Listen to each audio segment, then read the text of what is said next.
And there we are. We meet again. Roll up, everybody. Gotta come and join. One man went to Mo. Yes, we do meet again. So, or do we meet again? So, you have to be here for us to be meeting again. So, I am in situation. Situate yourself with me. We usually do a session run about this time, so you should be here already. I am here. Where are you? Gather, come join. One man went to Mo. The session has commenced. One man went to Mo. The eagle has landed, or should land in a minute anyway. So there we are. The eagle has landed. Only water, water, only water, where they see ma. Water, water, water, water, water, water, water, water, water, water, water. Only water, where they see ma. Hapa o naido. Hapa o naido. Hapa you don't come o.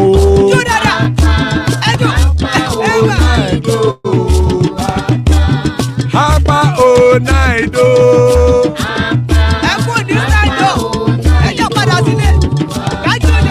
Oro kẹ̀kẹ́ ẹlẹ́mù yé o. Ilé sọ́dí kẹ̀kẹ́ ẹlẹ́mù ré o. Bobby master kẹ̀kẹ́ ẹlẹ́mù ré o. Chief Faila ti kẹ̀kẹ́ ẹlẹ́mù ré o. Eruku lẹ̀lẹ̀ ẹlẹ́mù dé.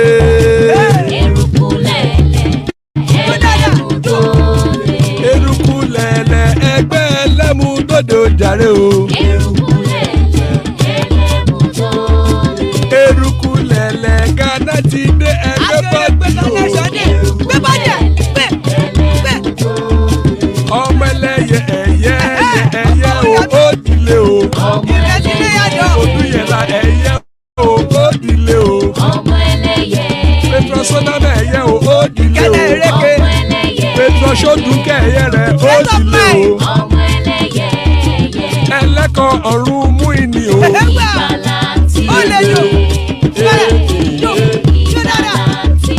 Àkùkọ ọ̀run méjìkọ. Oro kẹ̀kẹ́ ẹlẹ́mù yé o. Ilé sọ́díyà kẹ̀kẹ́ ẹlẹ́mù ré o. Bobby master kẹ̀kẹ́ ẹlẹ́mù ré o. Chief Faila ti kẹ̀kẹ́ ẹlẹ́mù ré o. Eruku lẹ̀lẹ̀ ẹlẹ́mù dé.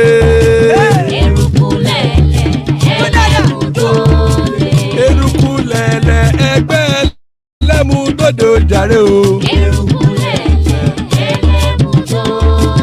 Eruku lẹ̀lẹ̀ Ghana ti dé ẹgbẹ́ bọ́dì o.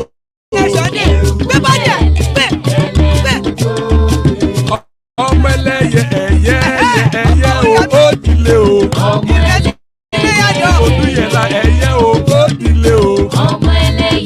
Petrosoname ẹ̀yẹ o ó dilé o. Petrosodunke ẹ̀yẹ rẹ̀ ó dilé o. Ẹlẹ́kọ̀ ọ̀run mú ìní o.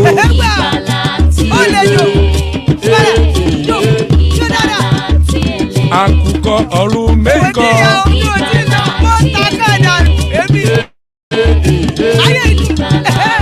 Ikú kò ní ríwà gbéṣe o.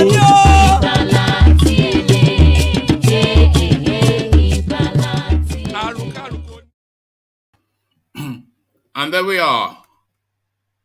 And there we are. Ikuko Niruagweche, the powerful Kegites. You already know that prayer, and you know what it means. Ikuko Niruagweche, as guys, I bring you this. Passport scarcity. Nigerians in Italy lose jobs, beg Buhari regime to supply booklets. So now, this is a story, of course, that most of you will be familiar with, especially those of you outside of the country, which is the majority of the people that listen to these sessions.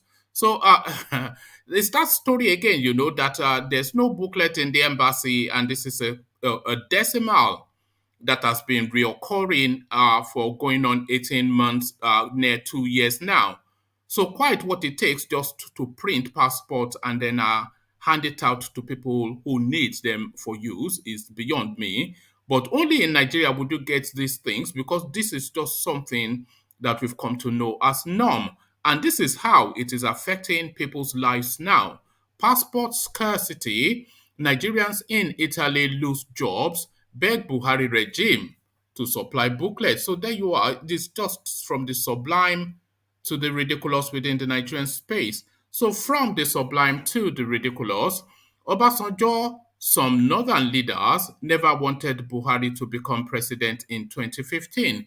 It is still BISI Akande are outraging the headlines. But then, of course, a lot of us had this suspicion. But then we also wondered then why Obasanjo championed Buhari so fervently.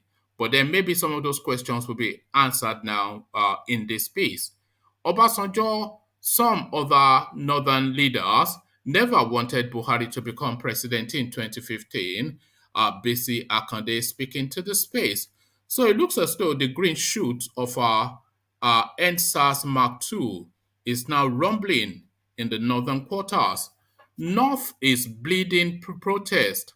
Anger as police arrest protesters in Kano. So we did ask them to come out October 2020, but they shied away, but claiming that it doesn't affect them. But the weight of it is now bearing upon them to the point that they are not even waiting for an invitation to come out. The abokis I'm talking about are North is bleeding protest, anger as police arrest protesters in Kano. So there it is right there. It looks as though now NSAS Mark II is what we are seeing. Still within that space, hashtag Northeast bleeding protest hits Abuja as police arrest protesters. So NSAS Mark II. So if now they are going to shoot their own is the question. We saw how readily and how quickly they came to shoot Yoruba people in Lekki Toll Gate, October the 20th, 2020. So will Malam Buhari though turn the guns on his own kit and cane? Is the question. They are out on the streets, just like the Southerners are out on the street. We knew what the response was in 2020. So now we are waiting to see the response now of Malam Buhari to his own people. Still with Malam Buhari and his own people, 90-year-old Emir of DAURA reportedly takes new wife. So this is just the goings on there. And then you can see the picture, of course. You should see it because it's part of the thumb print.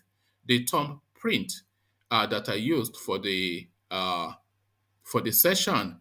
Young girl, no more than if this girl is more than 19, I would want to see some ID.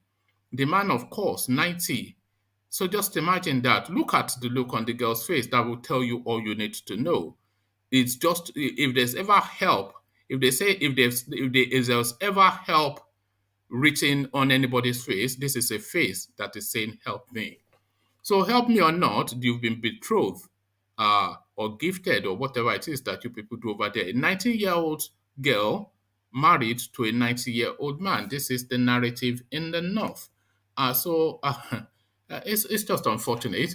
19-year-old Emir of Daura reportedly takes new wife. So quite what that means and how a 90-year-old man can even take a bride is something that only the Northerners can explain to us, but hopefully they will explain it in the upcoming piece. So before we get into any of the talking points, though, you know how we usually do it. We come in via a particular sort of way because we have a system around here. And that system brings us in via the east. So to the east, and another Python dance. Do I call Omeri Onendizu Oniriya Abakare Mama Daura Ulapori Meri Nandi win the war. Python dance 1, Python dance 2, now Python dance 3. Ulapori Meri Nandi win the war. Python dance 1, Python dance 2. Na Python dance the three. Unapori meri Nande bu onye du aimo. omeriwo n'izu mbiro ya Abakare mamanda ụra unu abụghị imeri Nnamdi win the war Python dance 1 Python dance 2 na Python dance 3 unu abụghị imeri Nnamdi win the war Python dance 1 Python dance 2 na Python dance 3 unu abụghị imeri Nnamdi win the war Python dance 1 Python dance 2 na Python Nnamdi win the war Python dance 1 Python dance 2 na Python dance 3 unu abụghị imeri Nnamdi win the war Python dance 1 Python dance 2 na Python dance 3 unu abụghị imeri Nnamdi bụ onye du anyị o meriwo n'izu mbiro ya Abakare mamanda ụra unu abụghị imeri Nnamdi win the war Python dance 1 Python dance 2 na Python dance 3 unu abụghị imeri Nnamdi win the war Python dance 1 Python dance 2 na Python. Okay, quite enough of that noise making. Python dance, Nandi win a war. Python dance, Nandi win a war. So àwọn ọmọ Igbo. So Python dance, Nandi win the war. As guys, I bring you this passport scarcity. Nigerians in Italy lose jobs. Beg Buhari regime to supply booklets. So this a recording decimal. Remove that story from Italy and place it in America, Canada, Germany, any country of the world. It's the same narrative. You know, they can't even provide travel documents for people living abroad. Nigerians living in Italy have appealed to President Muhammadu Buhari's regime for the regular supply of passports to Nigerian embassy in Italy to enable citizens to renew their passports. This appeal has become necessary as a lot of Nigerians are being stopped from their various jobs because they are unable to provide a valid passport to renew their working contract and their residency to stay in Italy. The National Union of Nigerian Associations in Italy, in an open letter signed to Buhari, signed by its president, Roland Nduku, said in Abuja. The union, which directed the appeal to Foreign Affairs, Interior Ministers, and the NIS Controller General, said the inability of Nigerians to renew their passport was threatening the members' livelihoods. The association explained that the passport was the only document recognized by host countries that are used to process any documents and licenses required to live in the country. NAI wishes to lay a very strong appeal to the Ministers of Interior and Foreign Affairs, including the Controller General of the Nigerian Immigration Service, to save thousands of Nigerians living in Italy, the group stated.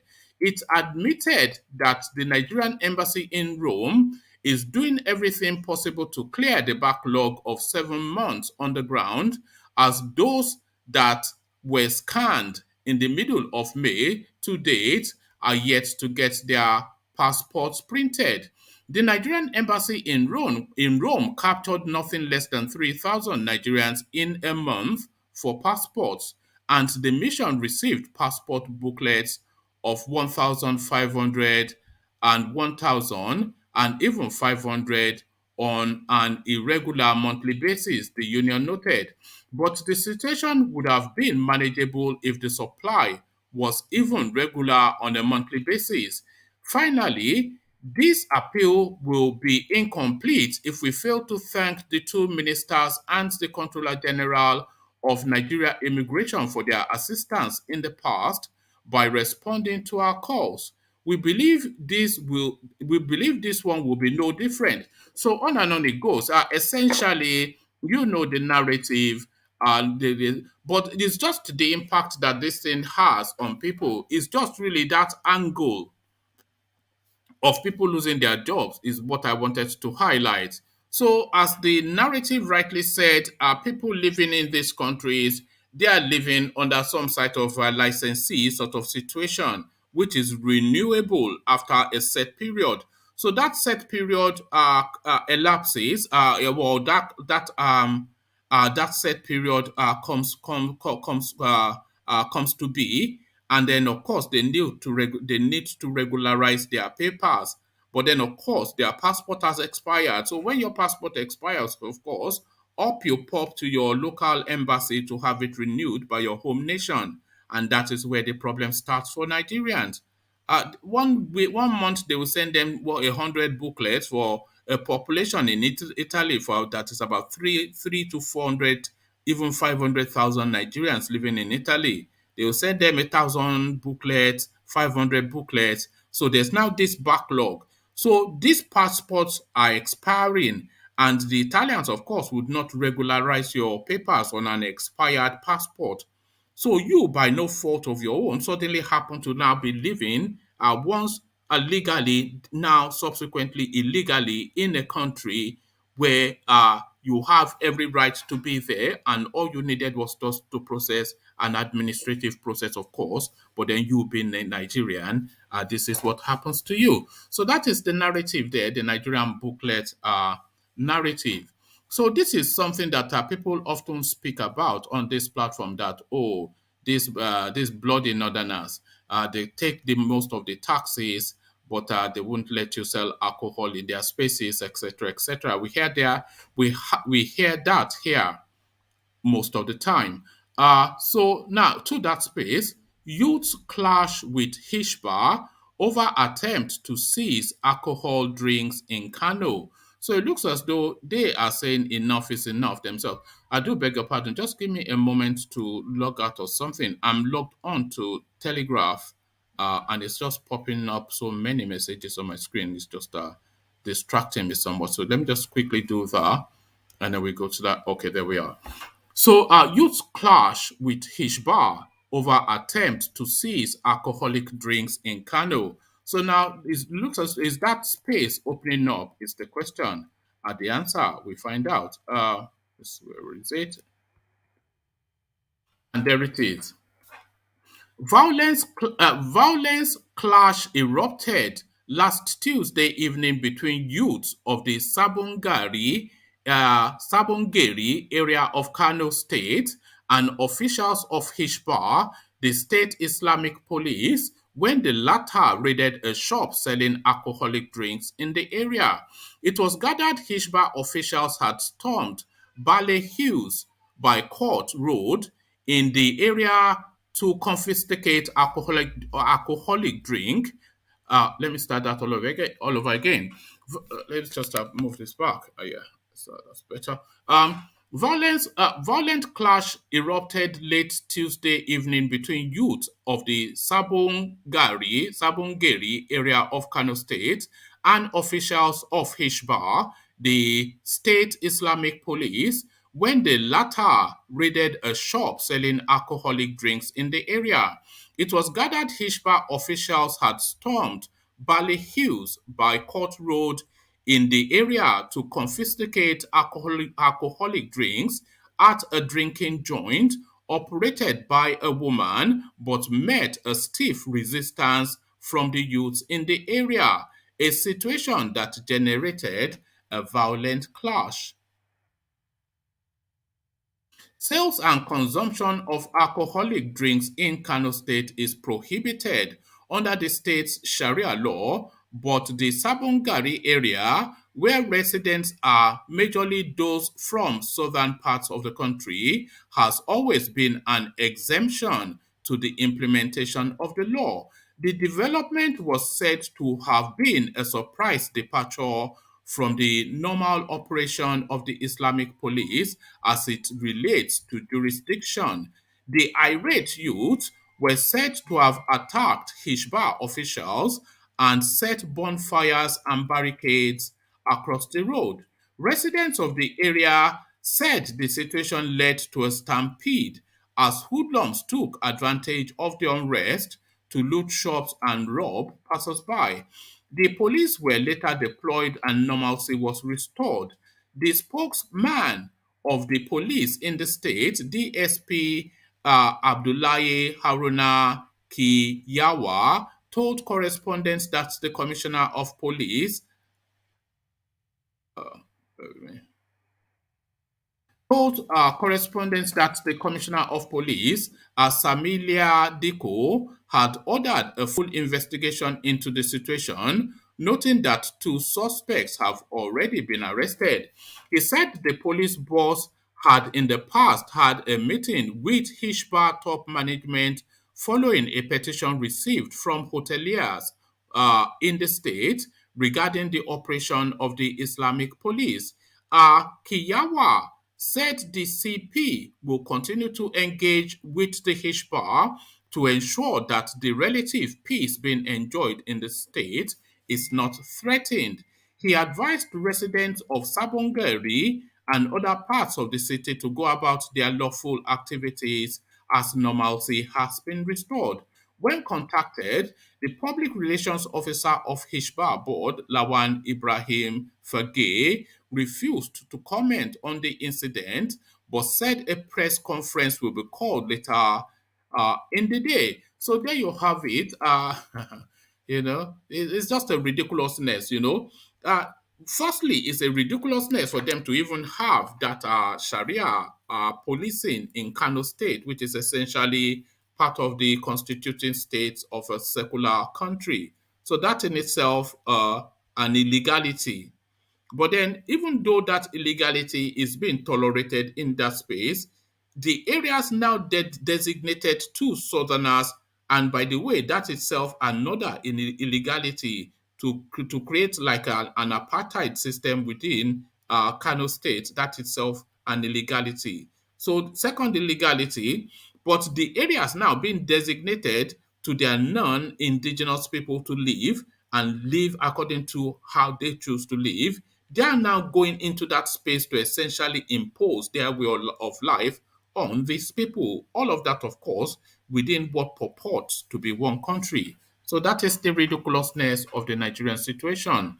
North is bleeding protest.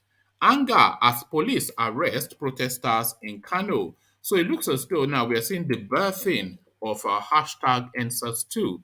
Security operatives have reportedly started arresting hashtag Northeast bleeding protesters in Kano State. A human rights activist and convener of the Bring Back Our Girls movement, Aisha Yesufu, made this known via her Twitter handle on Wednesday morning.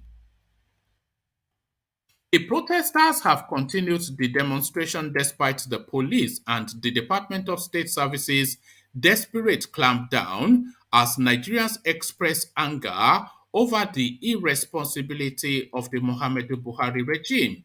The northern protest appears to be towing the path of last year's hashtag #EndSARS protest held in the south to demand an end to police brutality and the disbandment of the Special Anti-Robbery Squad SARS, a police unit notorious for extrajudicial killings and human rights violations. Correspondents earlier reported that the hashtag Northeast Bleeding protest had also hit the Federal Capital Territory in Abuja. Correspondents had learned that the policemen harassed some of the protesters and arrests had also been made. Since last week, correspondents had reported that using the hashtag Northeast Bleeding, some Nigerians from the northern part of the country took to Twitter, a microblogging and social networking service, to demand Buhari's resignation over his failure to combat increasing insecurity in the region. They had, amongst others, condemned Buhari's visit to Lagos State for a book launch of a political ally a few days after bandits burnt to ashes 45 travelers in Sokoto State. So there you have it, just the callousness and the indifference. But would this lead to anything is the question. So still with the hashtag NSAS Aboki style.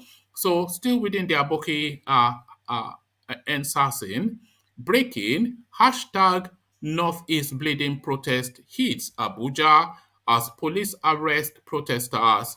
So let's go into what this is saying. The hashtag Northeast Bleeding protest, organized against the continuous insecurity and killings ravaging the northern states under the Muhammadu Buhari regime, has hit the Federal Capital Territory. Abuja, correspondents learned that the policemen in the FCT harassed some protesters and arrests had also been made. Since last week, correspondents had reported that using the hashtag and using the hashtag Northeast Bleeding, some Nigerians from the northern part of the country took to Twitter, a micro-blogging and social networking service to demand Buhari's resignation for his failure to combat increasing insecurity in the region. They had, amongst other things, condemned. Okay, yes, it's essentially a repeat of what I just read. So they had, amongst other things, condemned Buhari's visit to Lagos for the launch of a book by a political ally a few days after bandits burnt to ashes over 45 travelers in Sokoto State. The protest had enveloped Kano and a few other northern states before spreading to the FCT. Details later. So there you have it. Let's see how this plays out. We are hopeful but cautiously optimistic because they never really hold steady in the north. As soon as they hear hey hey hey, they will run back to their homes. So, but let's see how this holds. But the green shoots of disquiet amongst their bouquets. Obasanjo, some northern leaders never wanted Buhari to become president in 2015. Bombshell after bombshell from BISI Akande. So now this bombshell. Former interim national chairman of the All Progressive Congress APC, Chief Bola Akande, has revealed that former President Olusegun Obasanjo and some elite northern leaders never supported the candidacy of Muhammadu Buhari in 2015. He said they opposed his candidacy because they believed making Buhari president of Nigeria will bring about serious problems. Akande, however, added that regardless of the opposition, it was clear Buhari was going to be the APC presidential candidate, as the merger which brought about the formation of the APC was majorly to support the candidacy of Buhari in 2015. The elder statesman made the revelation in his recently unveiled autobiography, My Participation. It was apparent from the start that Buhari would be our choice for president. That was one of the bases of the merger, Akande wrote. However, there were pressures from elites, especially from the north, including royal fathers, piling pressure on us not to allow Buhari to be our presidential candidate. A prominent aristocratic leader from the north stayed several nights in Osogbo, persuading Governor Aregbesola to prevail on us not to field Buhari. He threatened that if we did, there will be trouble in the north. We also met Obasanjo and asked him to join us. He said that he would not join us, but that he had sympathy for us. He said he has decided not to join any political party since he left the PDP. Behind the scenes, however, I understood he was pressurizing some of our leaders not to use Buhari as our candidate.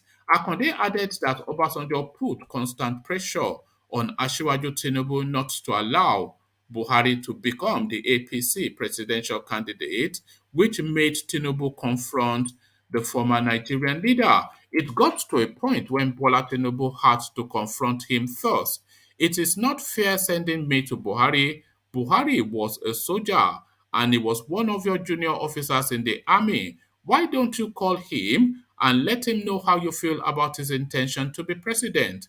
I don't know whether Obasanjo stopped at it From the start, he did not want Buhari to be president. So there you have it.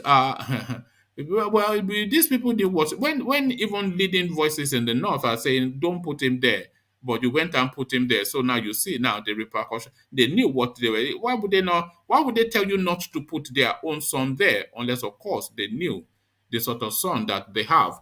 So we finally land on this rather short little story. The Emir of Daura, His Royal Highness Al-Haji Umar Farouk Umar, has reportedly married a new bride.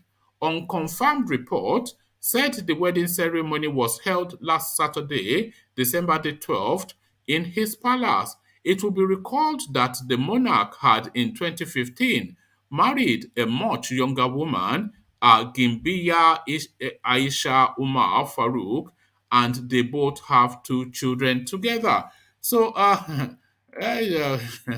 it's a ridiculousness, it's just a ridiculousness. So this is the northern hibiscus, is the person breaking this northern hibiscus. In another rainy season, the kingdom of Daura has a new visitor. Yes, the king of Daura has cleared the bride. The wedding was held on Saturday. We are congratulating His Highness, His Royal Highness, on the engagement.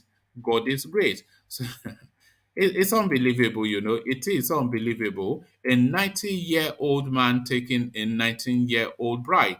Unbelievable, but then of course it is they are both Ajanle Koko, a 90-year-old man taking a 19-year-old bride. It- what would you say to that? Just that, what would you say to that? Good to see you, Ajanle Koko. Good X0 morning. Charlie Boy. Good morning, one man. How are you? I'm Good good. morning. Good morning, Omar. Hey, Hello, X0. Charles, how you guys doing? Yeah, good. Okay. 90 years old to, So 19-year-old girl. well, And you married one just in 2015. When it would have been what minus 6, it would have been just the tender age of 84. Look ah, at that. that is And that is what that is ah, what that is what Yoruba call Baba Jaye Oba. So, your yeah. family taking to talk. So, well, to me, But I don't like it though. It's well, just you know. one man. Mm. uh, At 19, she's no more a minor. She's an adult, isn't it? Yes, no. It's not even that, but God grant him long life. God grant him long life and all that. If he has another 10 more years, he'll be 100. I think he'll be gone by then. But she will only be 29. Uh, 29. so let's say she lives to 90 or 80. So for another 50 years, she has to then carry this. It's just not right, is it? It's not right. Yeah. For me, I think that lady is a mature mind already at 19. She is she knows what she is going into, even though she might have been influenced by some people, maybe his father or his parents, Mm. to marry her way to that older man. But because she's an adult, I don't have problem with that.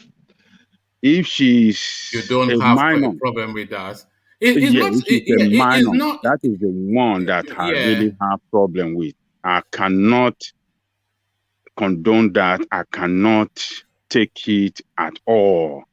But an adult to 19, 20, 20, I mean, well, uh, All she, right. she, she, I'm not. she, I'm not going to push you, but I have a problem yeah, with it though. But because but yeah. at 18, she is Mm. already graduated No, no, from no, high no. school. She's an adult. No, Yeah, that's not the space. But it's yeah. just the chasm in age from how many decades is that? So 30, 40, 50. 60, That 70, 80. That's over that's six over decades. 60 years. That's a Over grandchildren, or what do I 70, describe it? it's over 70 years, even age Is that not the difference. grandchildren? Grandchildren? What is she going to do there? Do you Well, know the sort of energy that a 19-year-old person has? That she's ready to be running around she just in the real pump of life. Do you know an 80-year-old, a 90-year-old? Oh, come on, man. Anyway, I yeah, feel for the girl. That's just the thing. But yeah, that yeah, chasm in age is yes, too much. yes, yes, yeah. I don't like it too, Yeah. but for the fact that she's an adult, I mean, she Mm, already graduated from high school, and mm. she really know what she's going to. I mean, yeah, that I don't want to say anything about that. But if she's minor, that is what I cannot take at all. Um, so All it's right. She's good, of the good. age. She's of the age of decision. So Yeah, yeah. All right. yeah. Okay. Okay. We leave that there. But to this space, this is a familiar story, and I think we've treated something similar before. Passport scarcity. Nigerians in Italy losing jobs beg Buhari regime to supply booklets. So you heard the narrative. So these people, maybe they are on some visa system, 2 year visa, 5 year visa. It runs out or it starts to run out. You just go and regularize it. It's just a routinous thing. You go to your local whatever. You hand over your passport. They stamp you another 5 years, and off you go about your business. You go back to work and you present it that you're still valid, and you go about your duty for the day. Something that should take what 2 hours, no more than 2 days. But because of this passport situation now, these people go to the embassy because of they are not going to renew your visa on an expired passport, are they? So they go to the embassy, pay all of the things that they are asking them to pay, but these people are not able to supply the passport to the point that they are not then able to present a valid work permit to their employers, which then leads to people losing their job and essentially living illegally in Hmm. foreign countries through no fault of their own. Buhari strikes again. Uh, that's a sign of failure Hmm. right there. Uh, failure of leadership, failure And it's been of, going on for too long. This is not a new story. This is something that has been circling 12 months, 18 months, yeah, all the time. People cry in those embassies. They cry. yeah, yeah. People cry. That's a sign of leader. I mean, sign of failure of leadership. And I could say maybe it's intentional to punish those of us that are outside the country, because we are the one that really pushing hard and putting pressure on their government. We are the one that waking up our people to stand up for their right. We are, you know, pushing a strong force, a strong. Uh, uh, I mean, we are the one that are strongly opposing their illegality and the way they violate the human rights of our people every day. We are the one that speak most. We are the one that awakening the world against their misrule. I can't call it misgovernance. This misrule, because they don't govern; they rule. So we are the one awakening the world, uh, to come to the rescue of Nigerian people. So I believe they are doing all this to punish us, because I don't see anything hard. Yeah, it's I not. don't see What anything. is what is the difficulty? They've not told us what is the difficulty of. We know it's a security print for passports. The same way you print currency, but it's not a new. They are not just inventing. Nigeria has had passports since the 1960s now, so there's already a system in place. So why don't you just meet the demands and let? I mean, Yeah, there's you cannot nothing. present a valid work permit at work, not because they've refused to something, because your passport has expired and they refuse to give you a new one. I mean, what can that be? I don't see anything hard in printing passport. It's just like every other, you know, it's just as every other, printing of book, except um, um, uh, uh, uh, the Aspect of security it is. aspect of it, and it's not difficult. It's not something It's not a new difficult. thing now. We've had the Nigerian passport has been in existence since Nigeria got independence. So And what is now the big and you and you don't give us for free. We pay for you, it. You make money out of it. You make revenue out of it. That is where you make revenue to pay your immigration officers and run the government services. We pay for it. It is not free. Why should it be difficult to provide it for us to get it, to live you our see, life? Ajale Koko, we come here all the time and we say they loot everything. This is a good example that speaks to that thing that where we say they loot everything. So even the money to print passports now, which you rightly said that is not coming from the government coffers, it's not coming as an act of charity. They are not. You are paying through the nose for those passports. So the cost of printing those passports is already covered and passed on to the end user. So it's not at your expense, it's at the expense of the user, and the user is ready to pay. But you have stolen none of the money to even print it, and you can't. This is another way of generating. This is an avenue to generate forex that you are crying for. Millions of Nigerian outside Nigerians, outside millions of Nigerians outside Nigeria, they want to get this passport, they cannot get it. And they are going to pay in hard currency that you really need to run the economy back home. But you can borrow billions and billions and mortgage the nations out, and we don't see what you have done with the money, and you just do some petty thing, and some will be jumping around. Oh, they build road, they build all these things. They carried away with just little and nonsense that they did, that people will be jumping up like a cat. You see, I can't just believe it, but I believe one man.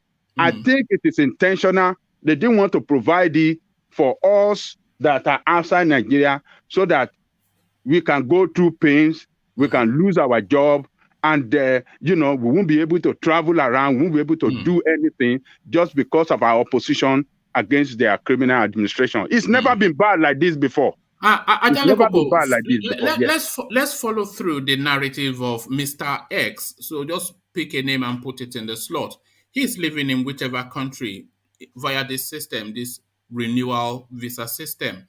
So he's now caught in this trap of this no passport racket. So his passport expires, his visa expires, he loses his job, he's lost his home, of course, because he can't pay rent anymore.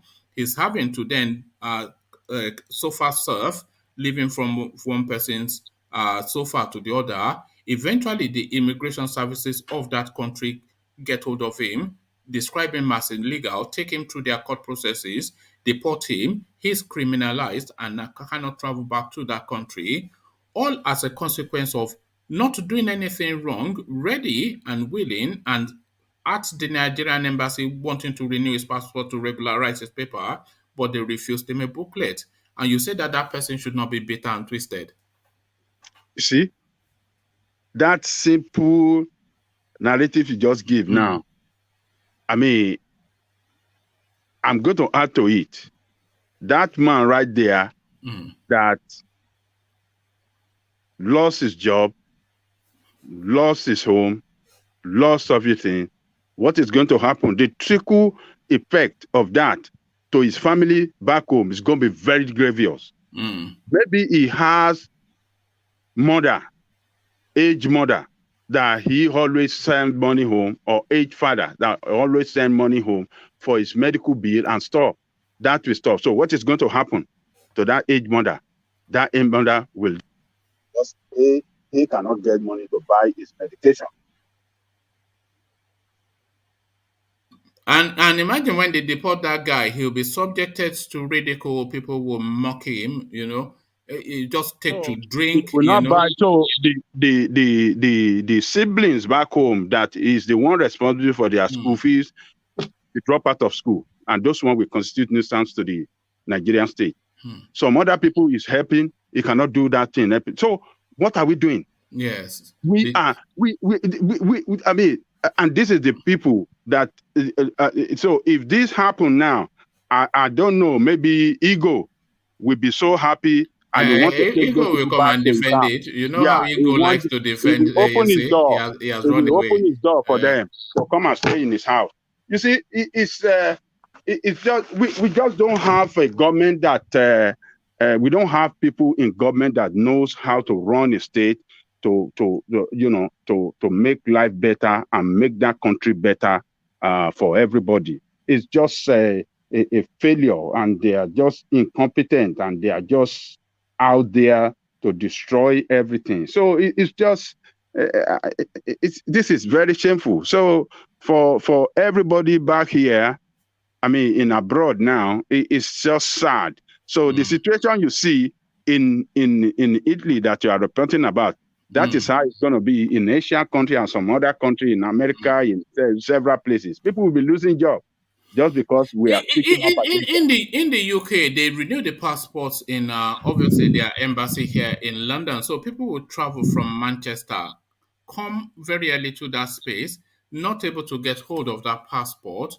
they incur hotel bills or have to travel back only to retravel back again, and then only to be refused again to be told that the booklets are not available. All of that shouting all the time in the Nigerian embassy is notorious for shouting. All the neighbors, they know them that all Oh they do yes, is shout in that building, and it's not yes, because people come there. It's just they just frustrate your life.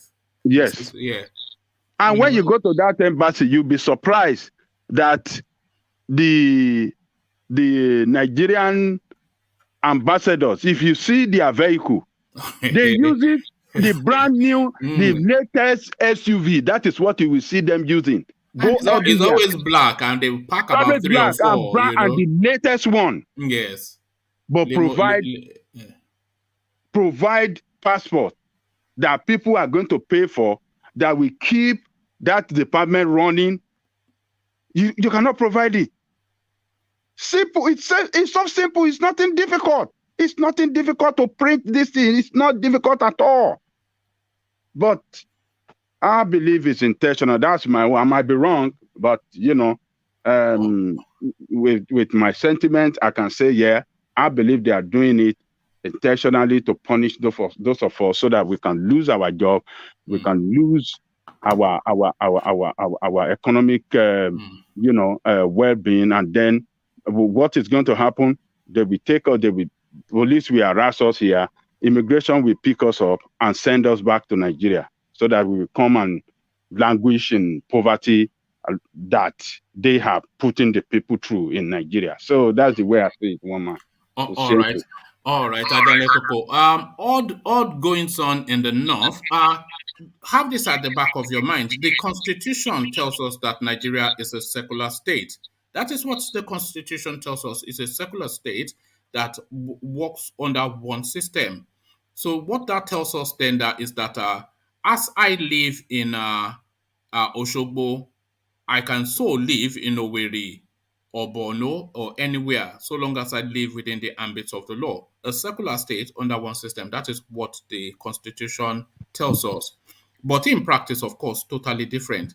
In the northern states, they have their own system, which they call Sharia, which is against the constitution, but they permit it. So that's fine. But then they are saying that Sharia system is optional, but they foist it on everybody, which is against the constitution, but they permit it, but that's fine. So now let's now go to Kano State, which is the epicenter of this Sharia sort of system. They have an enforcement system that they call a Hishbar, which is their Islamic police system, against the constitution, but it's permitted, and that's fine. But then they say that this thing is to enforce their Islamic laws. But then, of course, there are non-Muslims in Kano State. So they have a designated area where non-Muslims live in Kano State, which is some form of apartheid system. It's against the law, but it's permitted. They call it Sambongari. or Sabongeri. So within that Sabongeri now, they can live according to how they would live in any other part of Nigeria. So that is the system they have. It's an illegality, but then they permit it, and that's fine.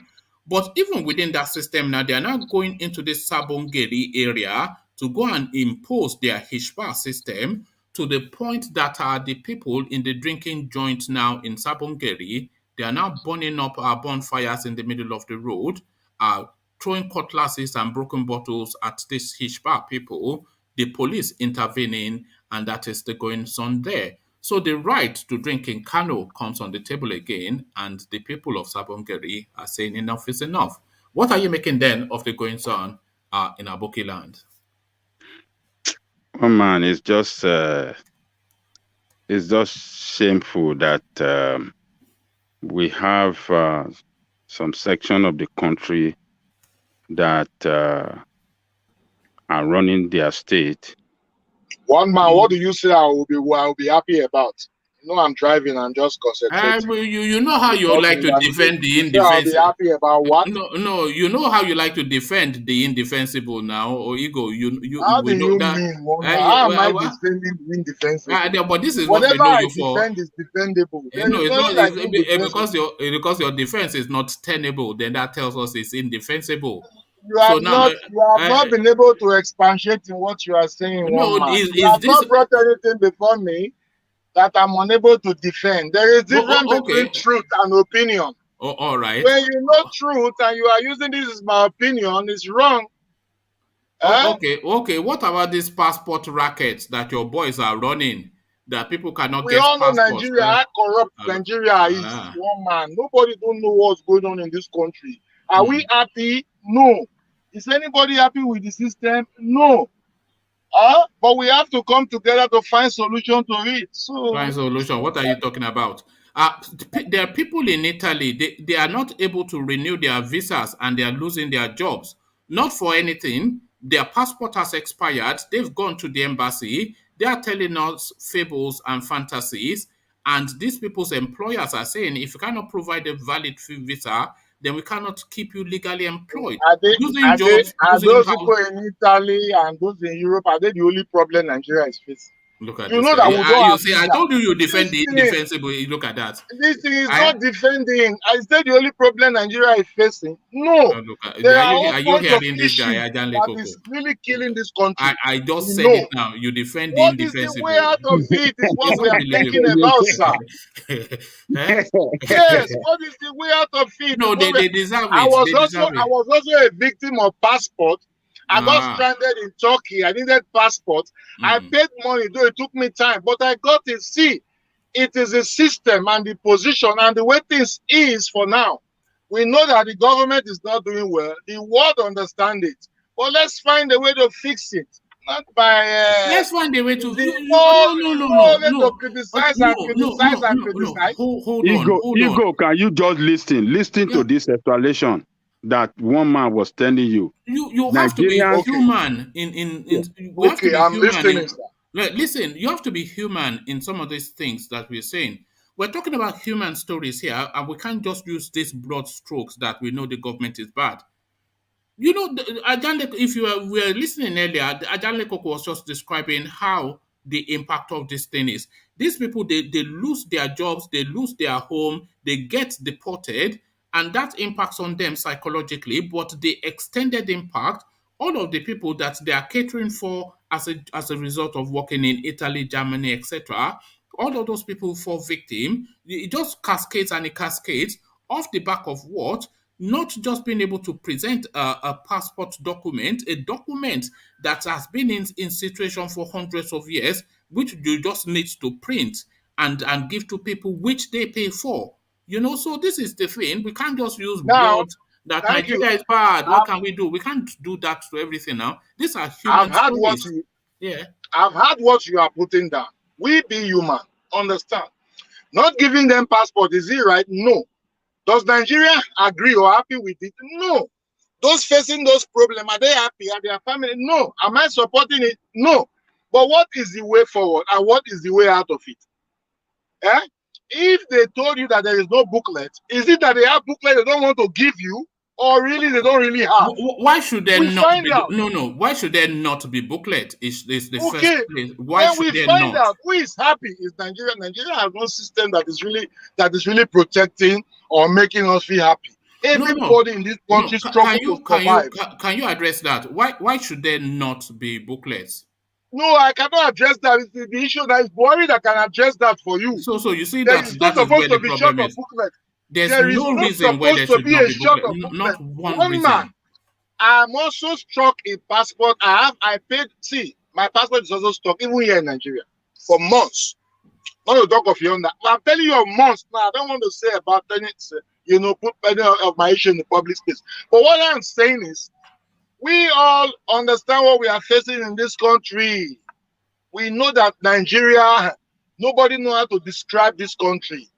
But let us find a way out of this. So my question to you, Ego, my question to you now. So people in abroad now that couldn't get passport, that couldn't get passport, renew their passport for them to renew their work permit and every other thing. Now they lost their job, they lost their house, immigration are picking them up, and they be sent to Nigeria. When they are sent to Nigeria, are you ready to open your door for them to come I and am be not ready. I am not ready. So nobody is happy. Hold on right there. Hold on. Nobody is asking the federal government to continue to allow Nigerian citizens to suffer this much. Okay. But my brother. Yes. My brother. Why are they not giving these people passport? Why is Buhari not giving? Is it that they have it, they are not giving them? Or it's not here, it's not available now that they are prepared. Maybe they will get it later on. You think they will not just give them at all? You think that? So it is intentional to punish us. That it is intentional to punish us. Not only you, they are punishing me if you say they don't want, because those of us that travel abroad, we are Southerner. Those of us that travel abroad are Southerner. Yes, those of us, most of us, we should not be tribalistic. 95% of us, 95% of us here, we are not Southerner. 95% of us that travel around the world, we are Southerner. Is that the reason they are not giving us passport? That is why they are not making it. I don't think so. Okay, maybe so tell us why. The country is broke, Oga. Nigeria is broke. Nigeria is broke? With all the billions that you are taking, you just take 16 billion. Recently, it was like 4 weeks ago that they took like $16 billion. I not see you, Oga. The country is broke. An average Nigeria is looking for food to eat, my brother. Try to understand. An average Nigeria is looking for food to eat in this country. Ego, let me just say this. You see, Nigeria is broke. It doesn't apply to the passport situation, because that passport situation, it is paid for by the people who want the passport. Good. So it is supposed not to be part of it at all. So the cost of it is already insulated in the fees that people pay. So it's not even the country. It's not the country having to spend its own money. It's the end user already paying. One man, do you know how much I paid just now? Do you know how much I paid just now, just for me to get some certain thing change in my passport due to some reasons? Not everything one we exposed to. Now I've not gotten a C. Is it that what they are doing is the right thing? No. But is it deliberate? I don't think so. To me, then why is it? Why I just said it is the bad government. If this government leave power, maybe the next government will look at things and things might change. That's what I say. I don't believe that. No, but why is it? Well, I mean, you must expect. If you are saying it affects you, come in next zero. Let me tell you something. If you have been in systems where things work, such things as there's no passport is so appalling, it's so unbelievable. It's so incompetitive of a nation, of a government, that people begin to wonder, is there even a country? Is that even a place where there's a government? These things are not supposed to happen. It's like waking up. We're talking about passport where they are killing people. People are dying. We are praying to not go kill people. Then when people raise their voices and say this government is a criminal government, why do people like you defend them? I don't defend any criminal government, my brother. There is never a time I defend any government. Okay, but We should not be. We should not be sentimental or try to I don't understand. But portray somebody in another light. There was never a time I've defended any criminal government. I say the things the way the things are. Okay, I don't know what time I've defended anybody. I'm not defending Buhari for not giving Nigerians passport. I'm a victim of not having passport also. Okay, good. But what can I defend? This is not a thing where this is not an issue or a discourse that people should just give, wave it at the back of their hand and say, this government cannot do anything. No, this is a particular issue that must not happen. Things like the passport must not happen. That's like the nation's identity. Is if you move with, even in Europe here, you must move in an ID, because if you don't have a driver's license, you have a passport or an ID. Because sometimes you are pulled, something happens, or you want to buy some things in the market, you must show an ID that you are above 18. These are things that must not be allowed to go expired. You must renew them. The government must exist. That shows that the government is living. If a government cannot renew your passport, that government is dead. It's a thing you renew because you use it every day. You use your ID every day, and your ID lives as long as the passport lives. If you don't have an ID on you, you can't buy certain things. You can't buy alcohol here. So I don't know why people, these things you just take. This is the most serious thing. It's just as equal as it's very serious. It's a serious issue. So if you don't in addition to that, ego. This is one of the sources of revenue for government. Do you know how much government is losing in terms of forex? This is the reason they say to you that Buhari carry clowns around him. That the people that this man put around him, they are all clowns. They have not allowed him to. They don't even tell him. They are not telling him anything good. You understand? Really? Is Buhari the person issuing passport, okay? Is he not the head of them? Is he not the one that appoints? What are we talking about? This was how Wole Soyinka gained Federal Road Safety Commission head from the hand of Babangida the other time. When we criticize, we forget to understand that this man alone cannot be everywhere. He's the one that appointed the instruction or whatever. Hold on, Ego. Who is the head of government in Nigeria? It's Nigeria. Buhari is the head of government. Well, so there you are. Who appoints people into strategic? He appoints people into those government. And who has ultimate responsibility for good or bad? So who then gets the blame when the country falls apart? Sir, you are talking about passports. What about the killings going on? Who is ahead of it? You know what is stuck? Hold on, Ajane Koko. Ego, do you know what is stuck? Hold on, Ego. Do you know what a stock answer is? STOCK is stock answer. That is off the shelf answer. You cannot take off the shelf answers for every problem that people are presenting.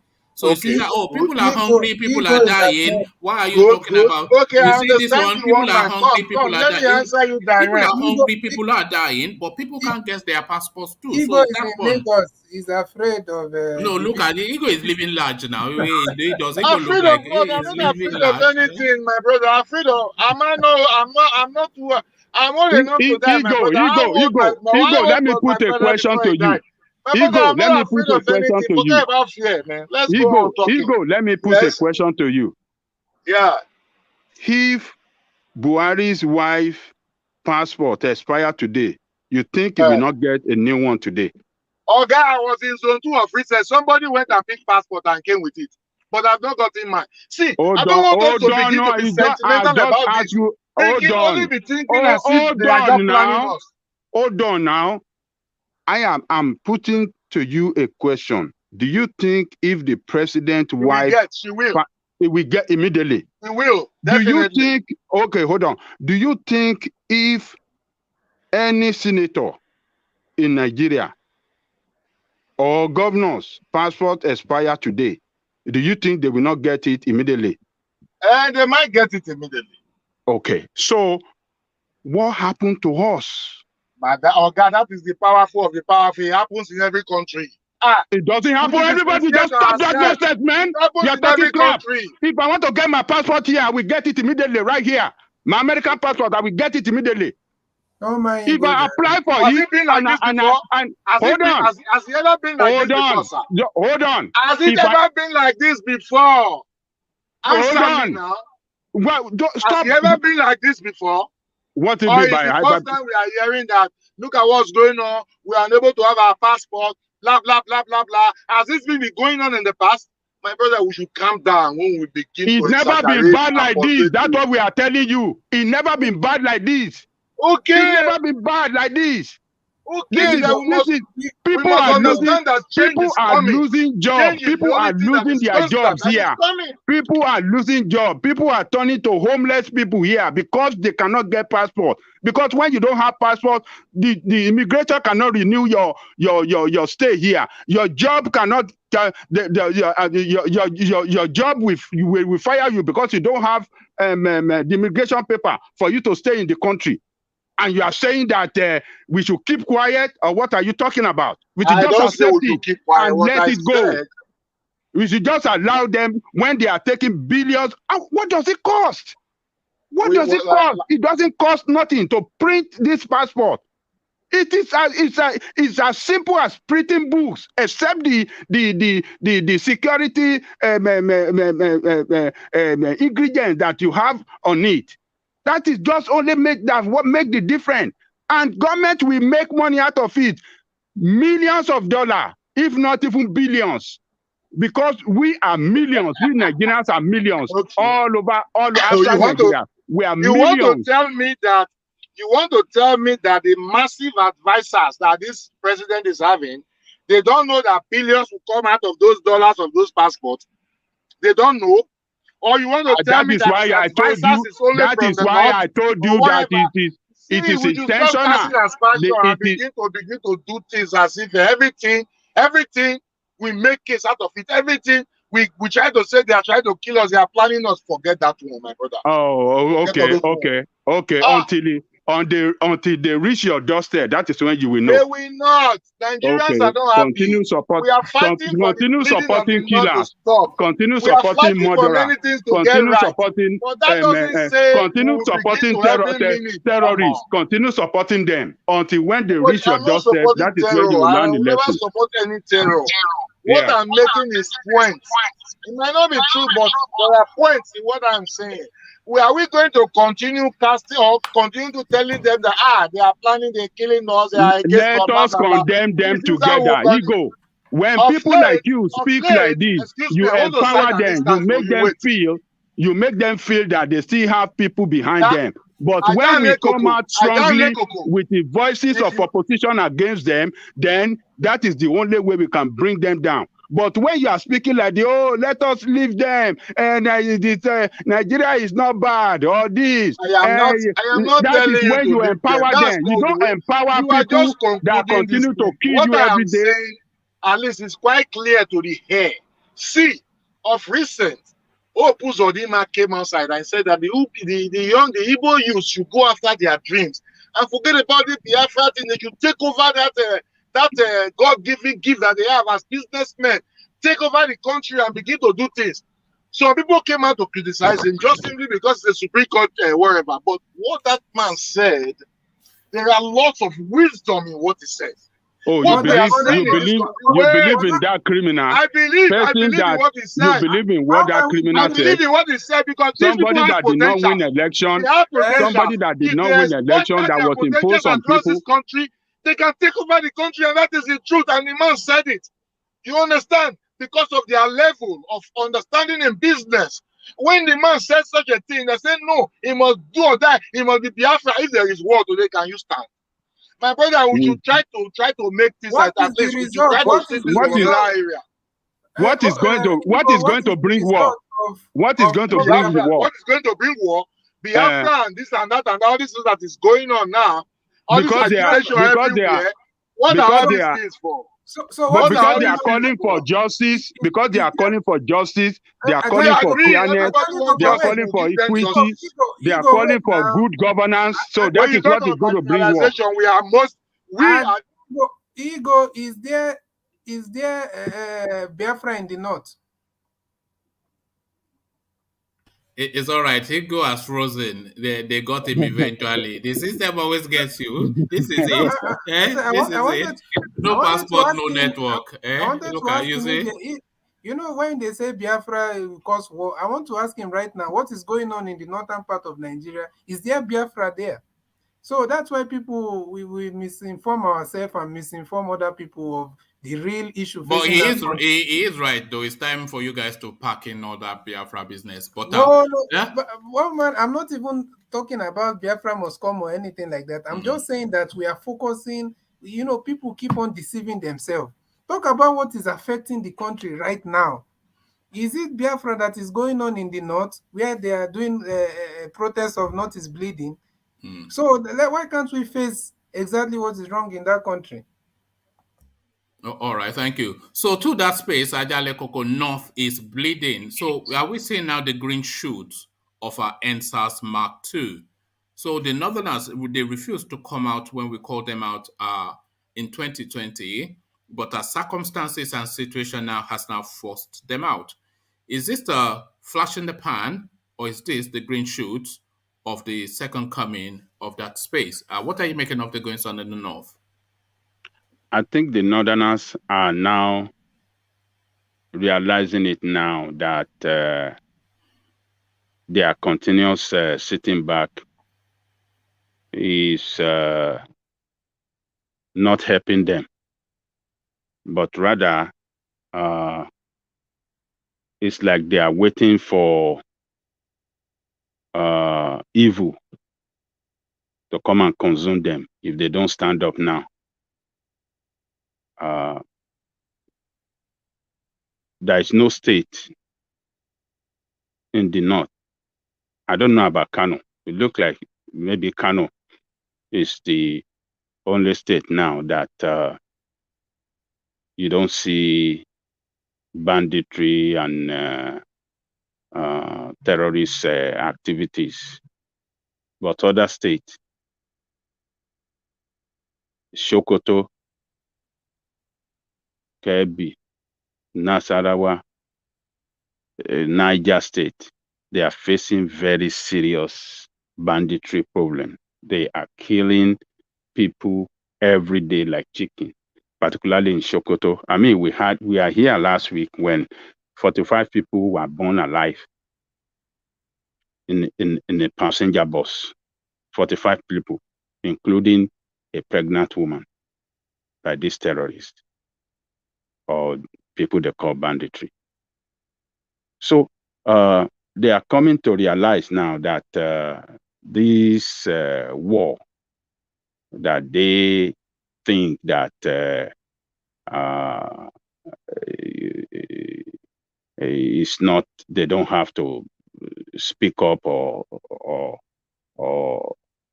call on, stand up against the government failure, is coming to consume them.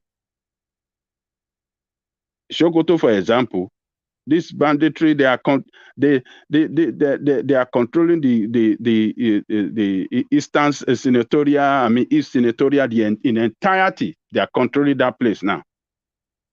Samfara is gone already. Only the capital city that is under the control of the government. The other local government are under the control of terrorists, bandits, and all the rest. Niger State, majority of the local government in Niger State is under their control, and Niger State is the next next door to Abuja. So the people of the north, I think a lot of them are now saying it that this is they will be consumed in a matter of time if they don't stand up and start protesting, if they don't stand up against this government that is not this government has failed everybody. They failed the north. They failed us in the south. They have failed everything. They have failed everybody. Bandits and criminals are now instituting their own government in so many places. They are taking taxes. They are the one in controls of many places. So that is what they are still doing. This is what they should be doing for a while now. But for one reason or the other, political pressure by the leadership, political pressure by the leadership have, make them sit back. But they come to realization that, no, this war will consume them, and they are standing up. And I wish more people, more organizations, the political stakeholder and other people should start standing up to save their homeland, because these terrorists, look, Nigeria is a country without border in the northern side. It's only in the south here that the Idiroko and all the rest that we are here that you see them putting the strong troop up in the north. It is free. There is no way Nigeria can win the war against those people over there because the border is porous. Niger is like a failed state. It's a semi-failed state. Don't let us call it complete because they still have government there, but it's semi-failed state. So the border of Niger with Nigeria stretches as long as 900 kilometers. Open. No border patrol. People can walk in and walk out. And we see this criminal from Sahel, from Mali, from Burkina Faso, all these they are bandits, or what do you call them? Those criminals and terrorists. They are coming there, moving into Nigeria from there. And they are the one, they are now, it has reached a state now that you see our the bandit groups in Nigeria are working in alliance with those people. They are forming alliance because now they have been declared as terrorists. Now they are joining forces with those criminals coming from outside so that can continue to terrorize people. And they are getting stronger every day. So it is. Let me re-enter to my phone, okay? Oh, okay. So it is the right time for the northerner to put sentiment aside, to forget about these people they call their leaders. These people they call their leaders have failed them. They cannot save them. Except they stand up now and save their heritage and save their people and save their homeland. If they don't stand up, if we continue like this, in the next 1 year, the North will be gone. They will sweep out and what happened? When the North is gone, they are coming down hard to us. They are coming down hard to us. That is the danger. That's the most dangerous aspect of us. So some of our people that is sitting down, thinking that what is happening in the North, it doesn't concern Igbo, concern Yoruba. We are okay. So it will come down. So the northern people. Hold on, Ajale Koko. What do you mean, especially Yoruba land? ESM will defend Igbo land. Is this? Kwara, is it not already? There's a more closer relation. In terms of geographical. You know that is Igbo land. Is Igbo land they really want? Eh? No, in terms of geographical. you know how those people like Igbo babes. Eh? The geographical location is more favorable to them going to, just past Oyo or Ilorin, all those places. They just enter very easy. Before you know, they are in your village in look, you are your Koni ways. You think we don't know what you're saying, but Ajale Koko, round off your thoughts. I'm coming for you in a minute in CBD. But in CBD, what he's saying is true. Once, Kwara is the gateway now. Is the gateway between us and them. Is the gateway. Once they passes through there, that is it. They move into your life. Before you see your life is gone. God forbid. We are warriors, we will fight. But, you know, the northern people should stand up to save their heritage, their homeland, and their people. You say keep quiet anymore. They should not keep quiet anymore. Oyo laughing is no more vulnerable than Enugu, which is just which borders them, or Ebonyi, which borders them. So Enugu, Ebonyi, Edo, Ekiti, Oshun, Oyo. So those are the frontier spaces between us and the Abokis. You know, so yeah. Oh man, you know that's not true. Even I'm looking at the map now. What are you talking how about? will they get to Enugu without passing through Edo and Benue State? No, they're coming through Kogi. Yeah, even Kogi, even Kogi borders Kogi borders Enugu now. Even that southern part of Kogi is not friendly to them. It's more of the Christians there. But in CBD, look, yes, we are. Nobody, once they finish up and they are coming southwest, I mean southward, nowhere in the south is safe. Whether Igbo land or Yoruba land, they are coming every. Ebonyi State does it not link with Benue State? Yeah, but you know they've not even been able to take over Benue State like that. Who told you? Who told you? Who told you they won't be able to take over Benue? Who told you that? Don't you see the way? Don't you see the way they kill people in Benue every day? Don't you see the way Otom cry every single day? You don't see the way Otom cry every day. In fact, Enugu and Ebonyi, they are probably more vulnerable because they are more situated in Benue than anywhere else. So they are building camps in Benue. Oh man, stop! So Ijeoma is in trouble. You don't know anything yet. Didn't you see Sheikh Gumi going to mount his? I don't know what they were mounting.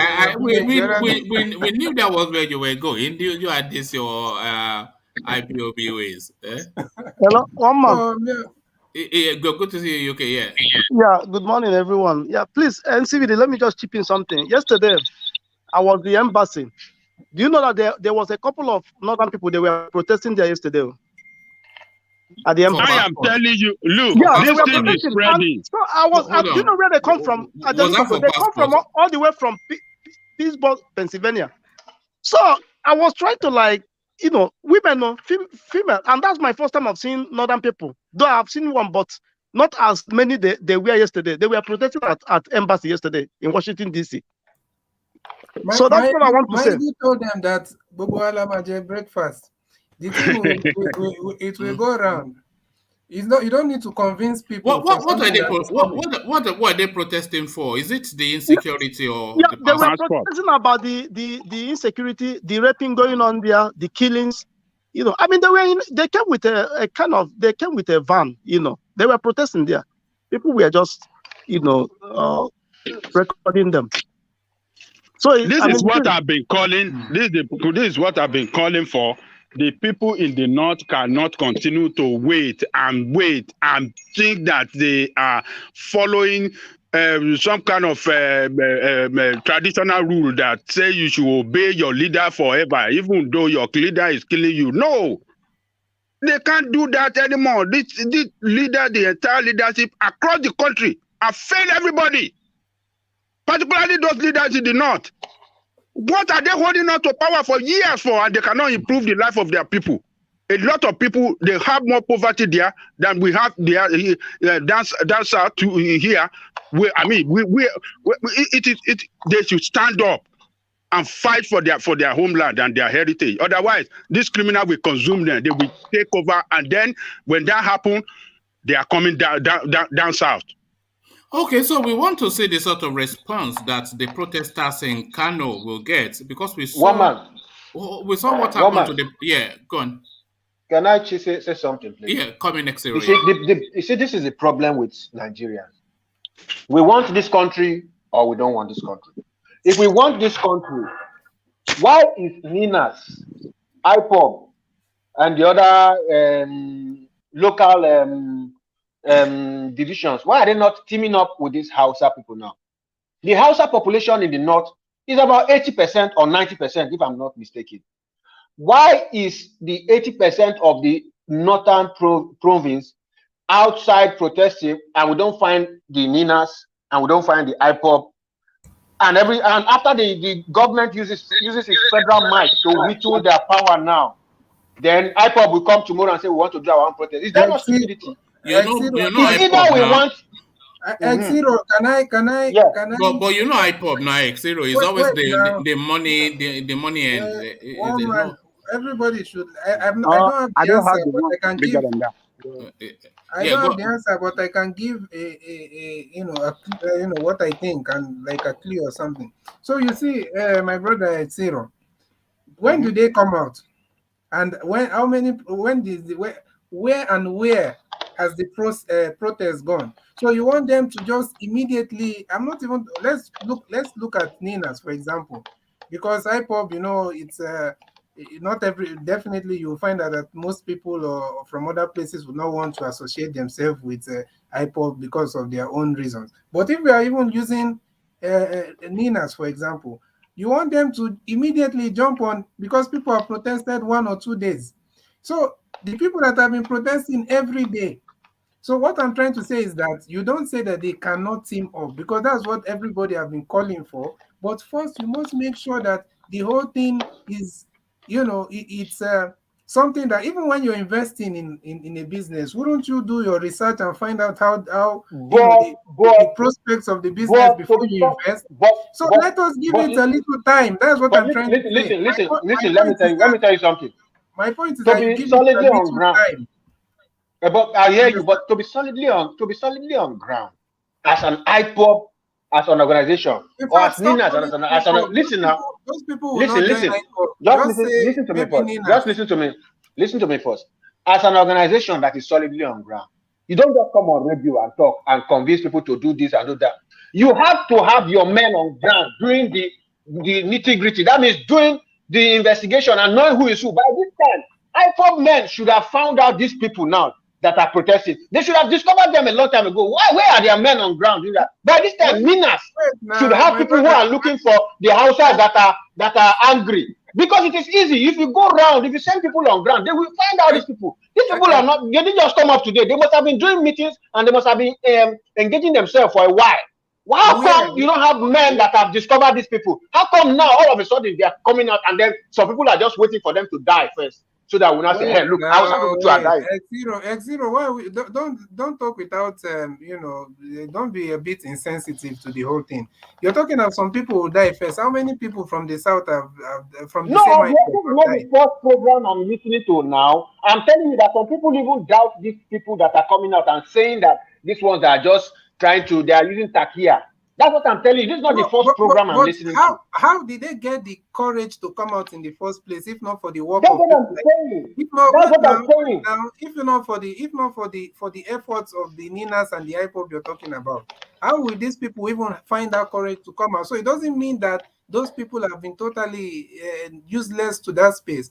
But the thing that you need to also understand is that the fact that these people have come out, and how many of them? Is it even major? Is it even the people of the north, or is it just like some?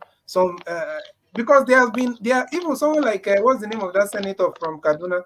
These people, there have been people from the north, from the for a long time that have always been speaking out against injustice and everything. But the problem is there's a movement that needs to happen on a larger scale, where now other people can now go into that space and join hands with them. You don't just go there because maybe out of 1 million people, 10 people are talking. So you want to see them? You want to see them chop bullet first? Is what you're saying? That is what I'm saying. You see, the problem with Nigeria is this. Look at listen to me. Insibidi. No, Insibidi. I understand you quite all right. I understand you, Insibidi. But if you listen to my case, me as a person, I wouldn't start an organization without having people on ground who are spies, who are looking for people like me, who are angry like me, because they exist. Because these people they seem to be organized and they seem to be in all northern states. How did they didn't just show up.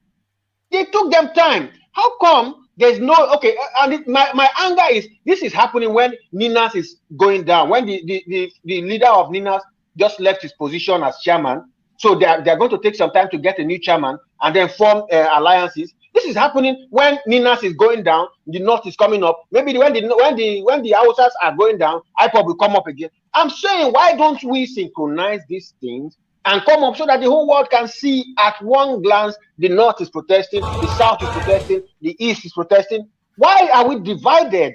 And we are suffering. And the worst part is we are fighting in between us. The European man says it's not Biafra. The German says he doesn't want to break up. This one says he won't break up. Why don't you look at yourself as one clog first?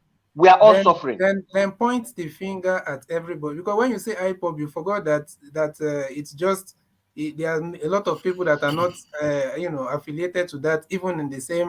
Is it because of money? Is it because of money that IPOB didn't want to join Linas? IPOB did not want to join Linas. Linas tried everything. Yeah, we don't know. Nnamdi Kanu did not want to join them.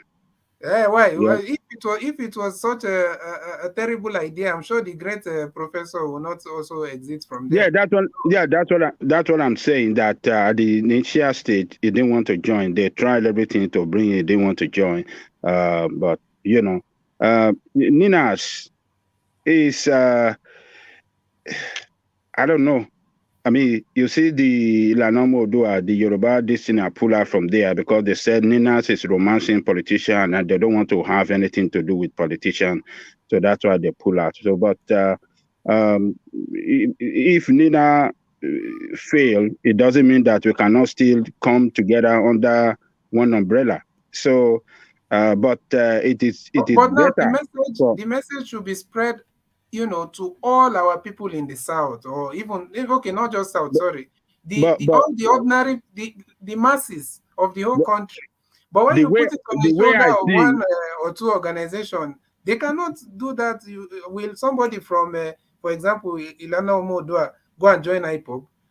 So this thing is everybody. In fact, we should not even look at it as a group thing. That's my own perspective on it, or take. You should not look at it as a group thing. The masses, everybody that know that they have, that is seeing what is going on in the country and that want change. Everybody should come out and join hands together, and let us not be looking for one group somewhere to hold responsible for for another tribe in another region of the country.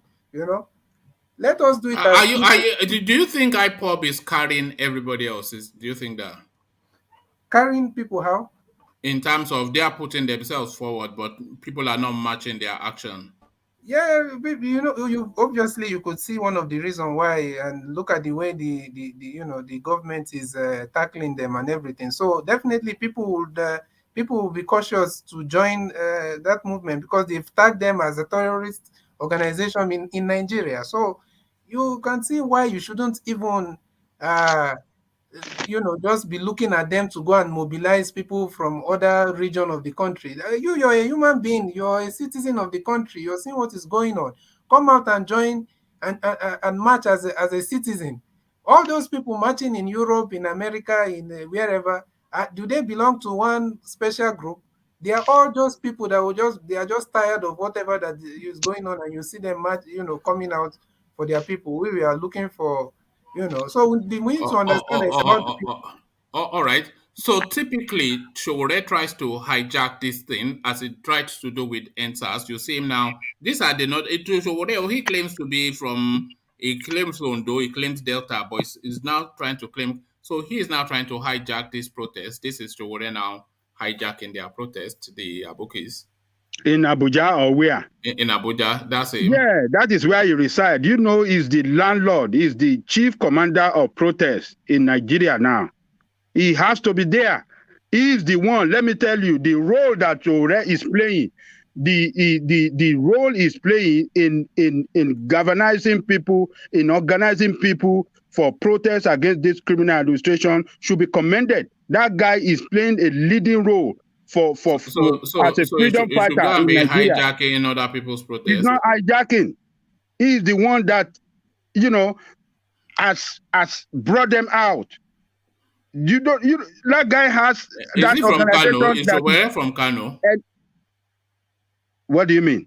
It's a Kano protest now. So what is his business It there doesn't trying matter. to It's Nigerian protest. It's the hijack it? protest for it's a protest for good thing for the people. So he has to be part of it. He's playing. He's just doing it. Yeah. Yeah. Play So, it. Let us hear. Let us hear what the I didn't want commander to. said. It's just Let us because hear of what the commander said. no. Let us hear him. It's because of the music. YouTube will copyright me. YouTube because Okay. that's Fela's music. So Oh, okay. so that's Ashore hijacking people's protest as he always does. I don't know what the issue is with that guy. It is not. He is not hijacking one man. You know that it's not hijacking.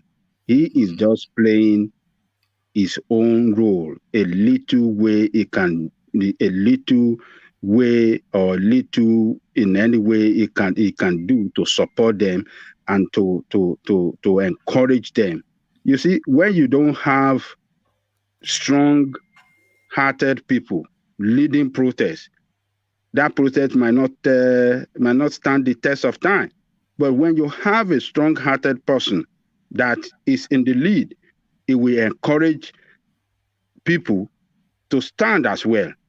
And that is what Showore is doing. He's playing a leading, is playing a strong-hearted person role so that those people will see, they know him already. That protest is not just organized by just anybody, but by some organization that have affiliation with Showore. so his presence there means a lot. It's a way of giving them that moral booster that we are with you. We will fight it. We will fight it together. We are Nigerians. Everybody, like in the north now, they don't even see Showore as just a Yoruba man. They look at him as Nigerian like them. Sorry, because take it easy. Yeah. Small. Let me one man. I wish you play the video, maybe even if you don't want the sound, so that we see the kind of the people that showed up to that protest. We even see the crowd for us to know. No, they are not Igbo people. Is that what you are trying to say? No, we want to see how many estimation. Oh, the numbers. Yeah, okay.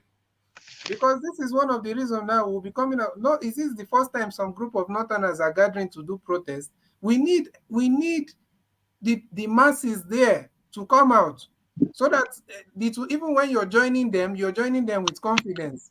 Not that you're joining them and you know that you're just joining some group of people that is not supported by even the North itself. They are sufficient enough because because they are protesting in Kano, they are protesting in Abuja, so that tells you then that there's some structure. And when we are saying protest, let us make sure that we are talking about Hausa people. Have we forget that the North, we have so many of our people there?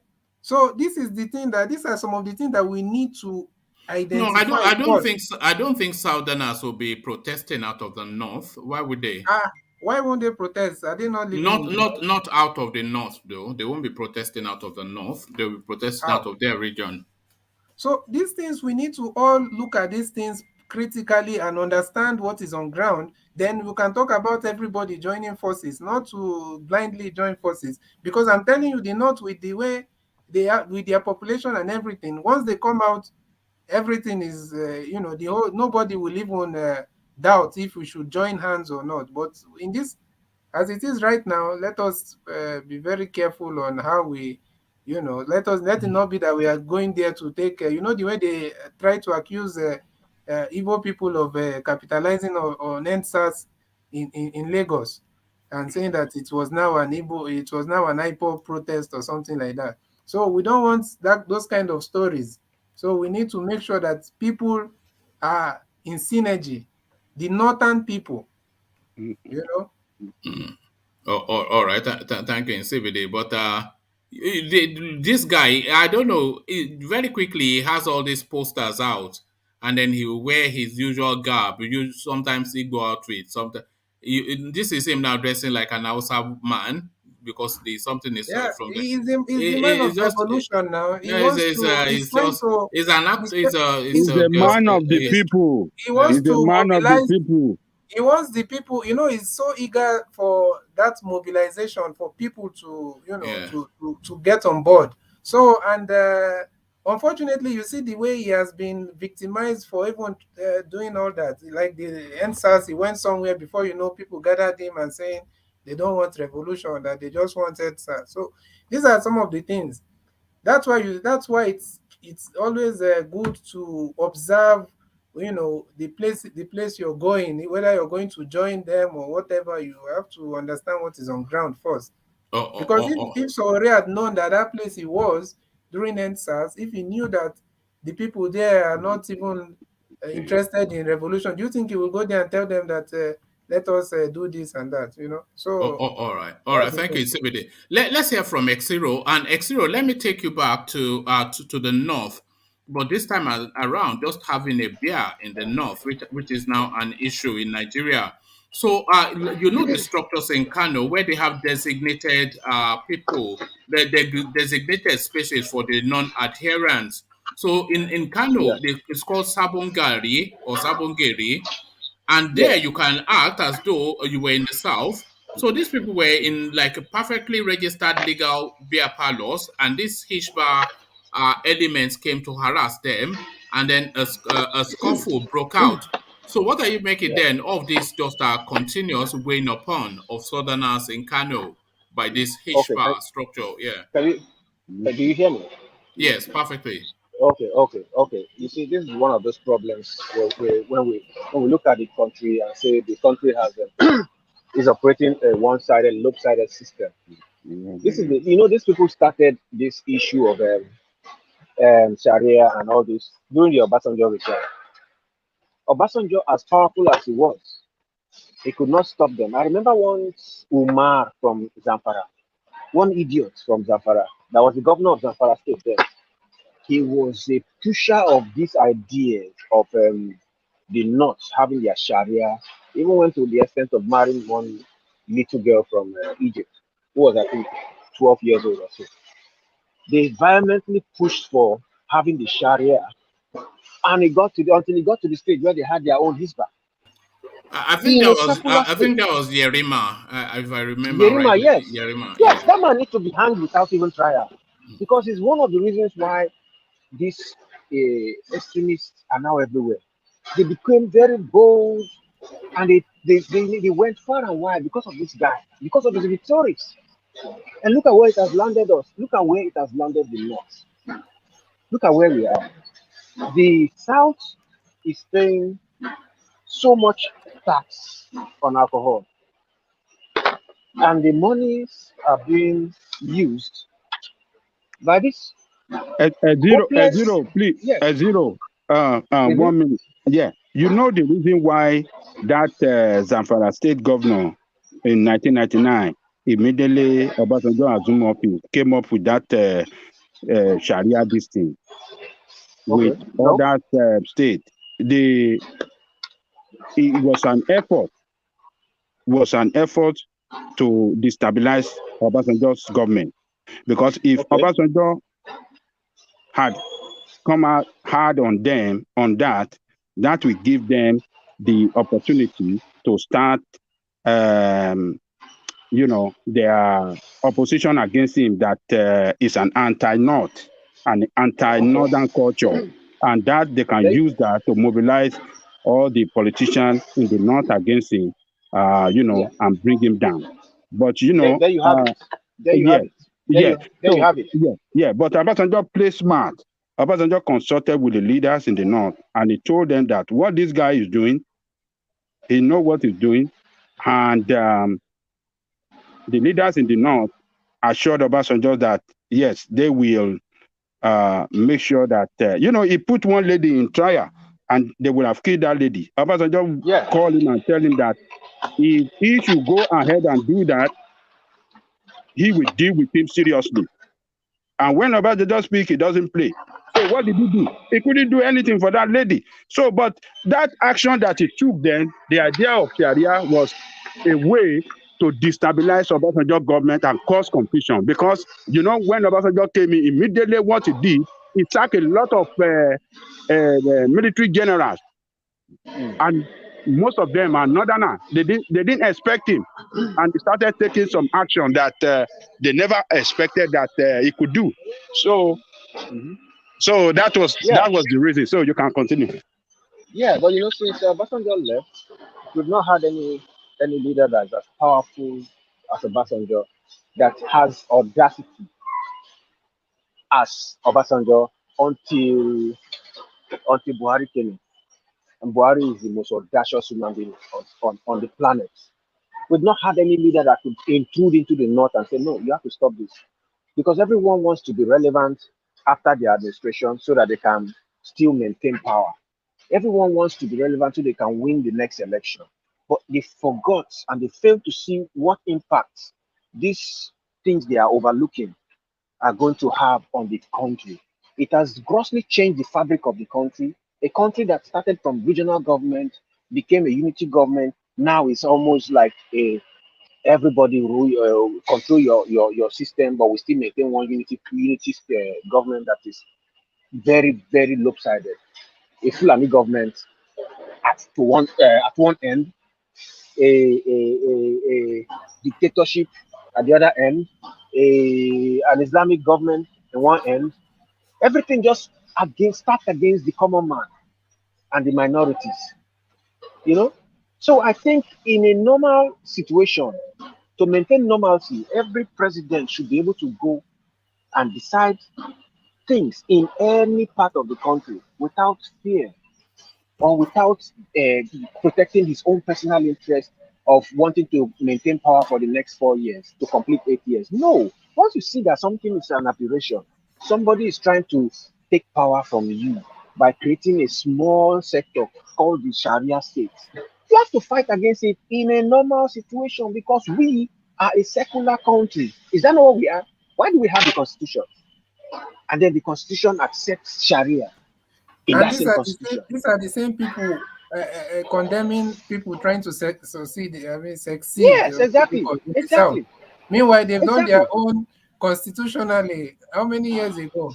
You see what you see the that's what I'm telling you. Of Yeah, that. that's it. And then when people who are supposed to reason normally fail to understand these things, it makes your reasoning very violent. It makes you, start to wonder if you're living with humans.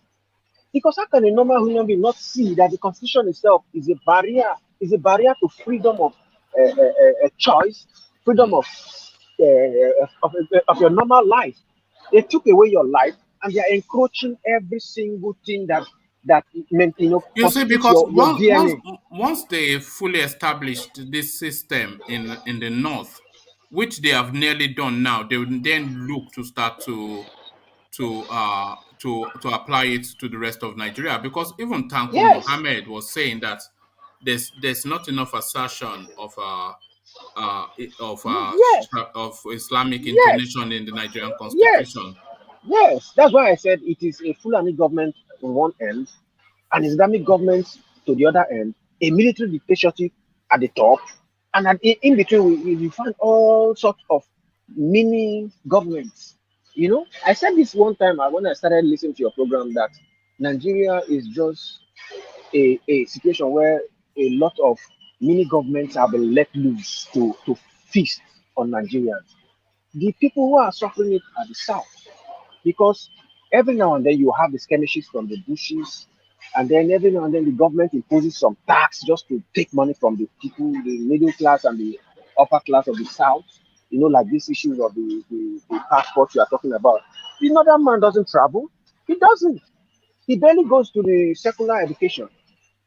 But he becomes everything in the country. And then you talk about all the transport costs. All these things are just the exercises of the South, because it's only the South that loves to do things. The North, they are very, I call it balcony. They spend less. There's no economy. No, don't call them backward though. This was what started the fight between Jafar and Ajane Koko the last time. You see, the truth is never told in this country. The Northerners are so poor that they maintain that poverty as a status quo, because it's in their DNA. and it has been put in them through religion, through colonization, through tradition, that they don't even know what they should be fighting for.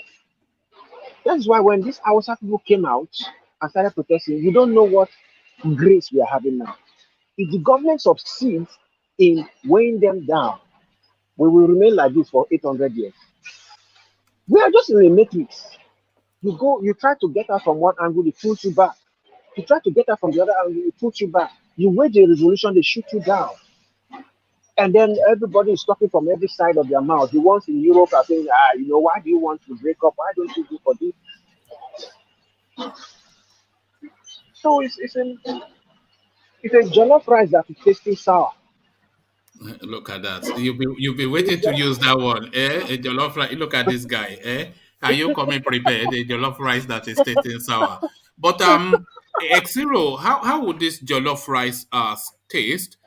The Emir of Daura, a 90-year-old man, takes a new bride, a 19-year-old girl.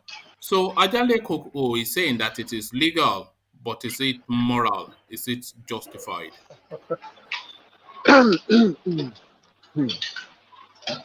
Well. For the first, when I heard this, I was shocked. I was shocked when I heard this because normally nobody would allow their daughter to marry an 80-year-old.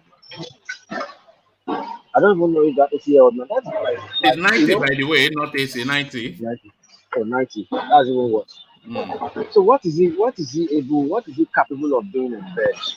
Okay, that aside, because I saw their last meal for Imagine the energy of a 19-year-old girl, and then imagine the creaks and groans and pains of a 90-year-old to get out of bed, even for a 90-year-old person.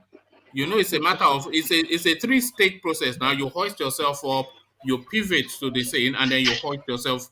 Even to get out of bed is a task for him.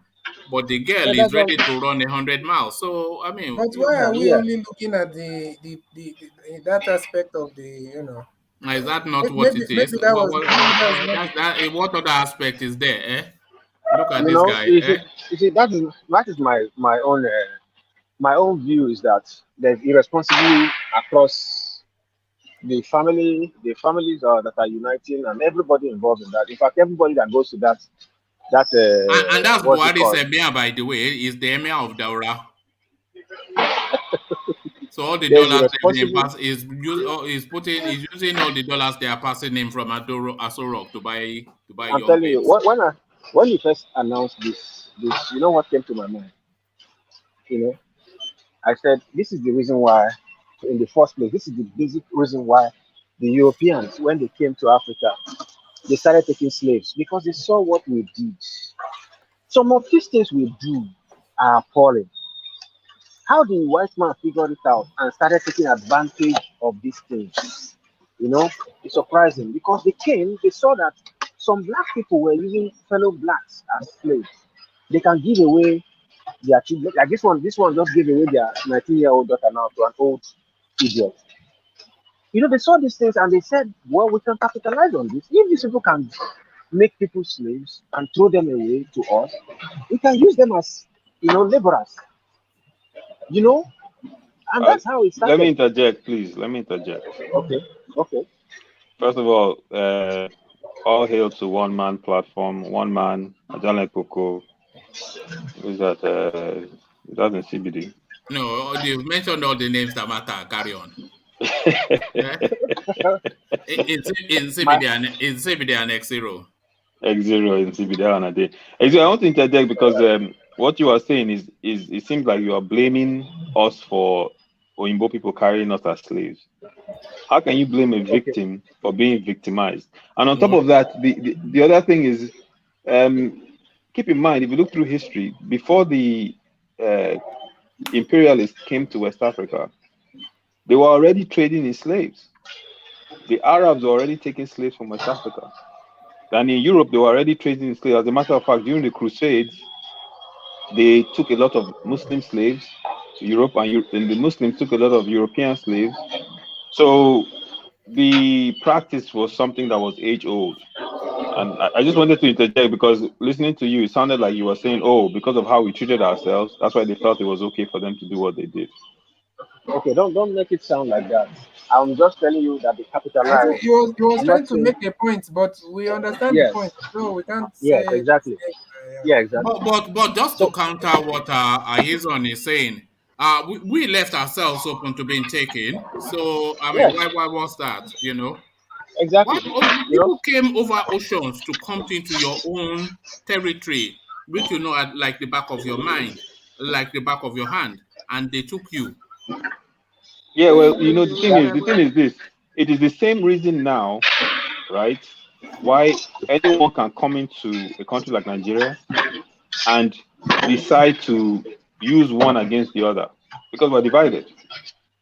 Yes, Anybody it's true.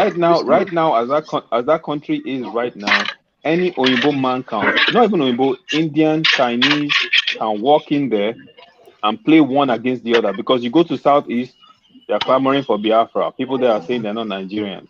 You go to Southwest, some people want Odua Republic. Some people are not affiliated with Nigerians. So it will be easy to get an Igbo man to betray a Yoruba man, Are or it will be easy to get a Yoruba man to betray a Northerner. Why? why Because are you make leaving alarm out? play, my brother, make alarm play, I beg. Why are No, Because you the leaving he out? wants you to mention the Igbo too. because Yeah, mention the Igbo. No. Why are you leaving out the Ijaw people that have come out the other day that they want their own nation? You should yeah, mention everybody it's on. now. Eyes on. Listen. Eyes on. Now we start this thing before and I don't come. So So what's the you don't problem? Why are forget. you Say, let leaving? me Why remind are you you? in CBD. In CBD, let me remind you, in case you have forgotten, when we were clamoring for self-determination and the Kayama Declaration, The where were Igbo the people Igbos? talking about. Where were the They were Igbo? still wearing grass skirts where you were doing it. Where were the when Adakaboro was clamoring for this thing? Where were the Igbo people to support us? My brother, Wait.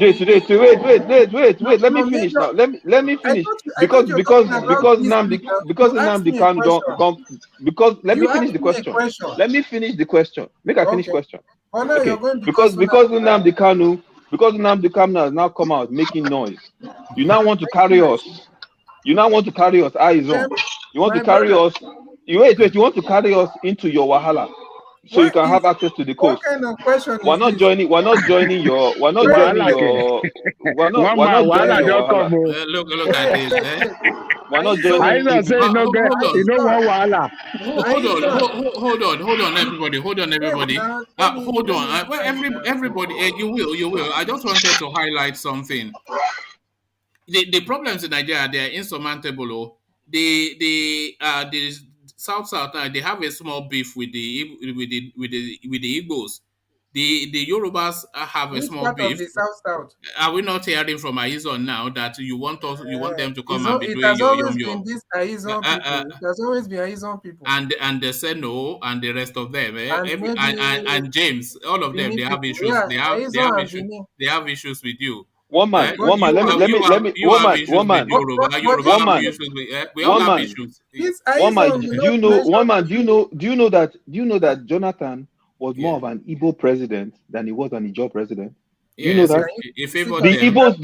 The Igbos celebrate Have Jonathan you seen because conspiracy theories again? look at what Madueke he carry and give minister. So who All There's these never Igbo been people a in cabinet. government. There's never been a government in Nigeria that was Speak not am now. favored the Igbo more than most, and they complain the can most. That you is imagine? why This is the funny thing. Can you imagine? Everybody celebrate. favors them, and they complain the most. Yeah, they celebrate Oh, Jonathan because of that now. If you and look at what's happening that is if you why look you at people what's happening, degrade Jonathan now. Both you that say your Which brother. second how we Niger not go bridge? degrade them? Look How we at not go that. degrade them? That's why you How we not betray go him degrade now. them? Okay, look How at we the not go result. degrade them? Okay, look at the result. What is the result? How we not go degrade them? Which second What did Niger he do? bridge? Which second What? Niger bridge is Buhari building in Yoruba land? Like he's building for you. I don't Which airport is he building in Yoruba as he's building for you? airport. And yet you Who's complain building the most. airport? Buhari is He did building not airport build in you an Igbo land. airport. He built you He's an building airport. airport. He built you a bridge. He built you everything, and you still complain. He built airport or the state government. Everybody favors you, and you always complain. Why are you people covering No, my mouth? one man, he What didn't type build of the airport. this Oh, thing? that airport was Why built are you by people Anambra covering State. my mouth? Look at That state. all this injustice. So even on this platform, one man Aizon is asking, I thought he said he's doing history and the Ijaw people started this thing first. He forgot to tell you that even then, it was especially the Shekiris and the Ibibios and Efiks, all those people never wanted anything to be. They are the one that actually went to Agunyii Rosie when he was in charge of that region, that they don't want this whatever nation that is trying to form. If you wanted to do so, why are you coming out saying it as if the whole South decided that they want to go on their own, and it was only CBD, I never spoke for the whole South. I spoke for Aizon. So I never spoke for the whole South. And like I told one man before, what is going on now? There are 15 local governments, all within 15 local governments from Rivers to Ondo, all within proximity to each other. We're fine. We're having our own country. There are 12 million of us. We are okay. Ijaw people, we're fine. We don't need the rest of the South. You understand what I'm saying? We have always been warriors. We have always controlled the coast, even during the time before the white man came. So, my brother, let me tell you something. These Biafra people are clamoring for. This is your Southeast. Don't worry. After you don't do Biafra finish, you will come pay us as toll to have access to ocean. One man, do you not see the problem I was talking about? Yeah, bro, this is the issue now. We have a big problem. Yes, you see, Hausa people are outside now. They are clamoring. People don't bring war to Biafra doorstep. This is it. I saw start this morning. I saw waiting now. Make it cool down. Waiting. I want brother, I beg. And that is exactly what one man is waiting for. I beg, no do that, though. No, our brother, I beg. Ajanle Koko, what Aizon is saying is what we have always hinted at on this platform a long time. That the Biafra narrative is a Igbo land narrative, which is landlocked. You know, and Aizon is telling you now that if you want to access if you want to access the sea through from your Igbo Biafra land, then you have to come through them and you have to pay toll. Is that not what you are saying, Aizon? So according to 100%. According to Aizon, forget Biafra, there's no such thing. According to Aizon, even Calabar is Ijaw land. No. I'm not claiming land, though. I'm not claiming land. You're telling us now that we'll come and pay toll. I'm not claiming. You deal with ethnic people differently, but I'm not claiming land. But let me tell you this, my brother. I can name, if you want me to, I can name the local governments for you, so you can look at where they are, close to the ocean. Port Harcourt Ijaw land. Port Harcourt doesn't have access to ocean. Go and look at your map. Port Harcourt does not have access to ocean. They gave my doors. So what is they gave my doors. Aboni my doors. What is Asaru Toru doors. Go and look at your map. What is the Port Harcourt is Equatorial land. Port Harcourt is north of these places I'm talking about. So go and look at your map. So then you have it in CBD. No, we are not. Forget Biafra. I'm talking about access to the ocean. I'm talking about places where you can have deep sea ports. They are closest to the Shekiris. They are fighting till tomorrow. Well, no, listen. Let me tell you this right now. Delta State is a microcosm of larger Nigeria. You understand? Delta State is a microcosm of larger Nigeria. The little skirmishes you see in Delta State are a small thing. You know, and if little thugs are fighting, it doesn't mean Aizon is fighting with the Shekiri nation. That's not true. So the village that so let me stop you there. Shekiri people is a small thing. The people that did it are thugs. It doesn't mean it's representing. Did the Ijaw National Congress do it? Did the Ijaw Youth Council do it? No. So what are you talking about? Of the people, what are you talking about? No, you are talking about this. Listen, if some Yoruba thugs go and attack a place, does that represent Afenifere? Of course not. So what are you talking? My brother, go and sit down somewhere. What I'm telling you is that this clamor for Biafra that people are doing, when we were fighting and JTF were killing our youngsters, during the militancy era, when we were fighting, where was the Igbo man? What is this man talking about? You didn't support us. You want us to now carry ourselves. Listen, Pandev doesn't support Biafra.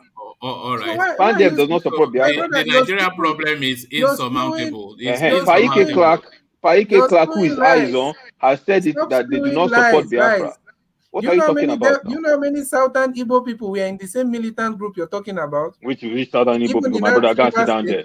They were there with Tompolo and Asari Dokubo. What are you saying now? Stop this We are thing. not, we Which are not saying southern that they were evil the people? majority there, but they were part of your struggle, and No, they don't were not part discredit of them. anything. They were not You part want of me to go and anything. bring their names and post for you so you Yeah, believe? now so then the one part of anything.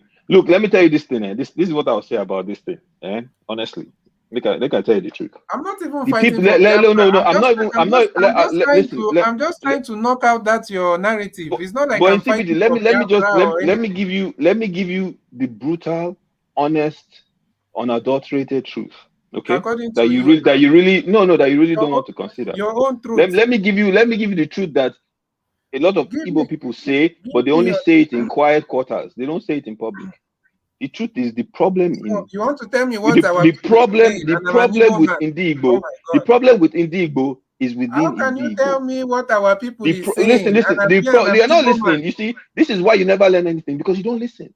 You don't listen. The problem with Indigbo My brother, is we have listened within to everything that Indigbo. needs to be listened to. The problem with Indigbo is within Indigbo. Because Mhm. the fact that you have governors who get allocation, they get 13%. Imo State And gets what is the 13%. problem of the Wait. Ijaw people? Please, But what is the problem of the Ijaw people? I'm not the one here In championing. CBD, let him make his point, then you can counter him now. Let him make his point. I'm not the one here. Ijaw people are calling for We already self-determination, but know they're how not the man clamoring is for going. Biafra. Okay, so you don't want me to talk. You know how Invincible likes to control people's minds now. He won't let him land because he wants to control his. Because he doesn't want to hear the truth. He No, knows he where I'm like going with. He knows where I'm he going with likes to this. I've manipulate just people. told you You the know where truth I'm now going with that this, you my have brother. no answer to. You Look know at where that. I'm going with this. It's always a man. It's always a man on the run. I know where you're The heading fact, to, so that's why I'm trying to make it easy yeah, for you you. don't want to hear the truth. That's He what it is. See, doesn't. that's the part of the problem.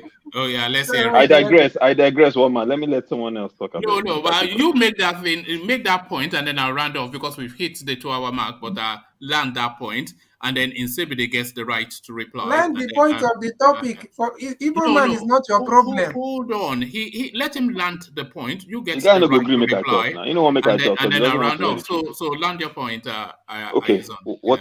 What I'm saying is this. I am in favor of self-determination for any region. Control your resources, control your politics, control your security, control your economic outlook, control everything. 100%. Self-determination is different from secession. Aizon is clamoring for self-determination. We always have. But we have never said we want to totally secede. We haven't called for Biafra. Okay? Now, I am not in favor of secession for a region because as much as I feel a lot of people can claim it, including my people, I feel it doesn't solve the problem. The underlying problem in each region, and this is where I'm going into Southeast, is that your governors, your local government chairman, the people that currently control the little power they have not done anything for their people to develop it. Aba is a mess. Aba is a mess. The road is a mess. Everything is messed up. They haven't done anything. You now want to clamor for secession, so all of a sudden all your problems will go away. They will not go away. They will get bigger. You will now have those same people that haven't done anything for decades in charge of things. It won't fix any problem. And that's why I can never support it. And I'll digress there. That's all I have to say. All right, thank you. Okay. So now in CBD, Let you me have to round up. pay. You have to pay tax before you go through. Let me So round yeah. up now. 100%, 100%. Yes. Because I've not even spoken on any of the topic today. We are just talking about. I'm just interjecting. Yeah, there you are. So you have spoken, but you speak some more now. Yeah. Yeah. You complain a lot, in CBD. It's a I good don't thing want. that I don't want. you are not female. God, I don't want to you go. complain a I don't lot. want to even talk about this Ijo, whatever Aizon is talking about, because those things we've talked about it so much. I want to talk about. There's this topic you brought about. Is it the 90-year-old man? They should marry. They should marry all those young ladies. To be honest, because. But personally, as a parent, I will never advise unless maybe they are marrying for something else. Maybe for. What do you think the acceptable age threshold should be in a male-female marriage?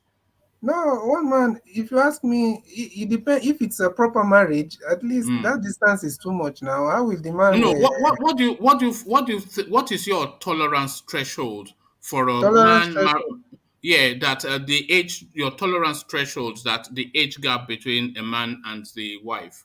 I What would think what? for what yeah. for a lady of probably 21 or so, I don't Okay, even for a talk. 23-year-old girl, Yeah, woman, for what a would be the 23-year-old threshold for girl, you in terms of who she marries?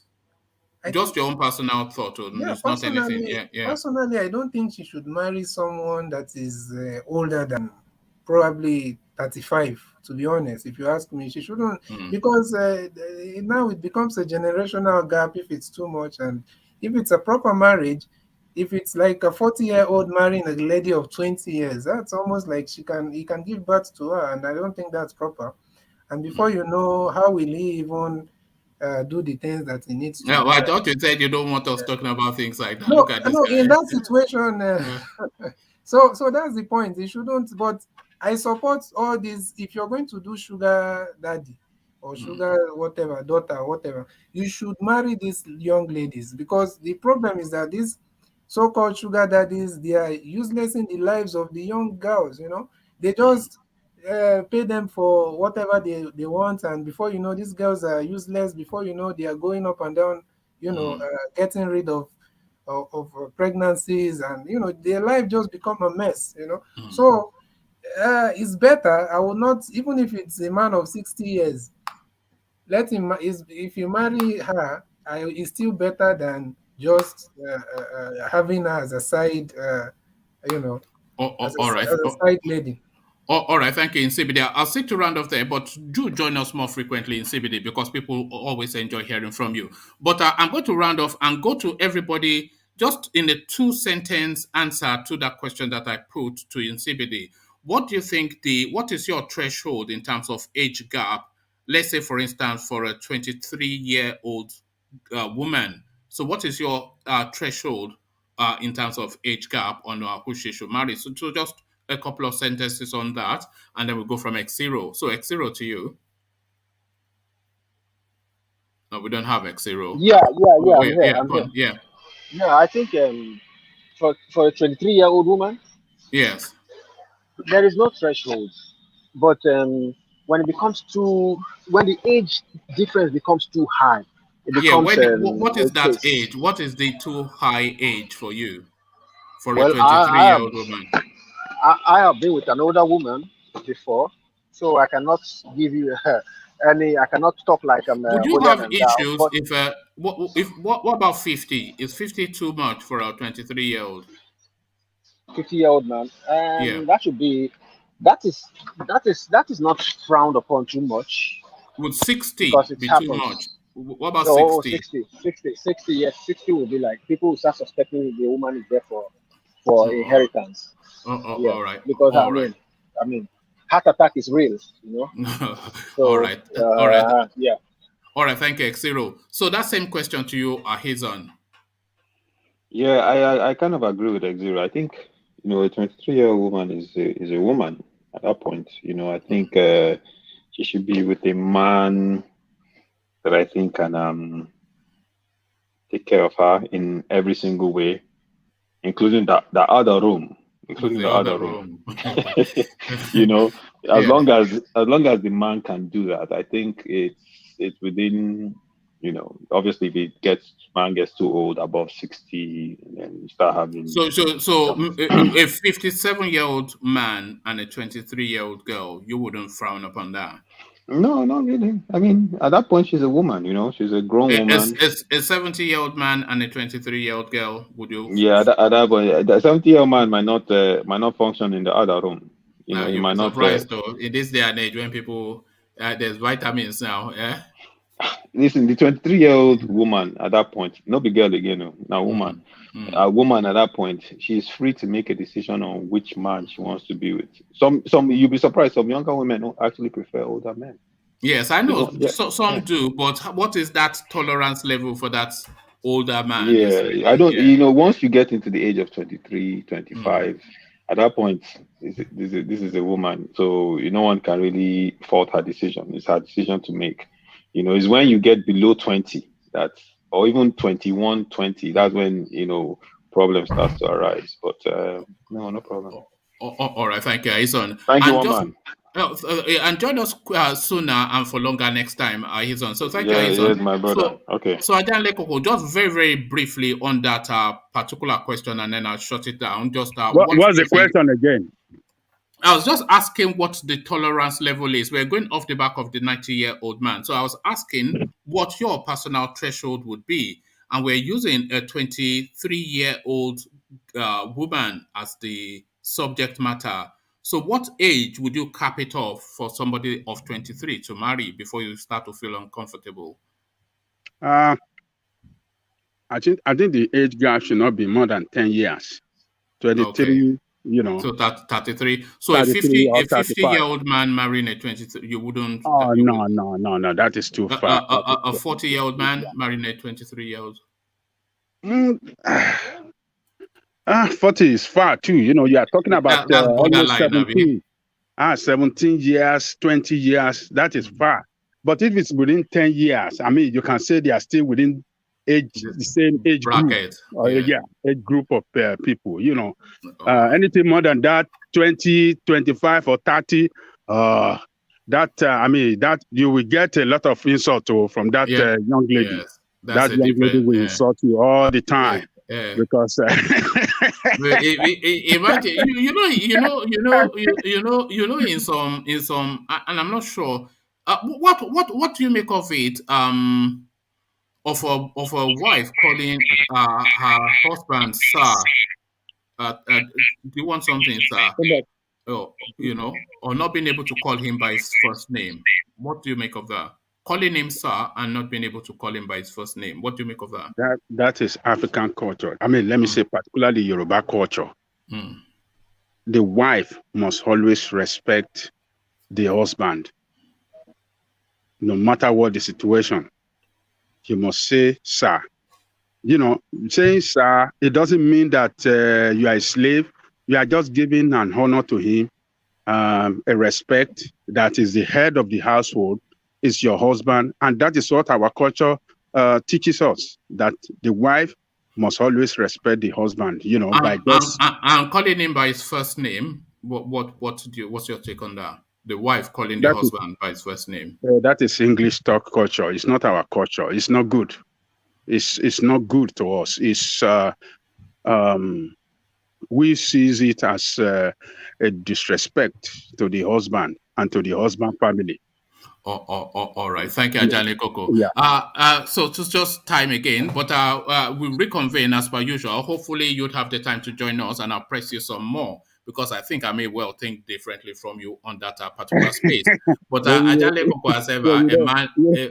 You don't agree with me on that, one man. Well, if your wife cannot call you by your first name, then you say it's an issue. No. Hold on. Yeah. If, like we were saying earlier, I wonder the one another kind of business. I mean, it's just what we call akonle. Yes. It doesn't mean that you distress. That man will always feel happy to come home to see his wife. Maybe I'll go and play. I'll go and play this clip to my wife. And then I tell her this is instructions from America. This is how you have to behave now. But thank you, Ajahn Lekoko. We'll reconvene for later. So leave it there. But one man, I don't mind my wife calling me by name, but I'm just talking about our own culture. You see, because you know she's hearing you, Abi. You don't want to go and take a look at that. You are protecting. Look at this, Ajahn Lekoko, man. All right, thank you. Thank you, Ajahn Lekoko. I'll see you later, and peace. Yeah.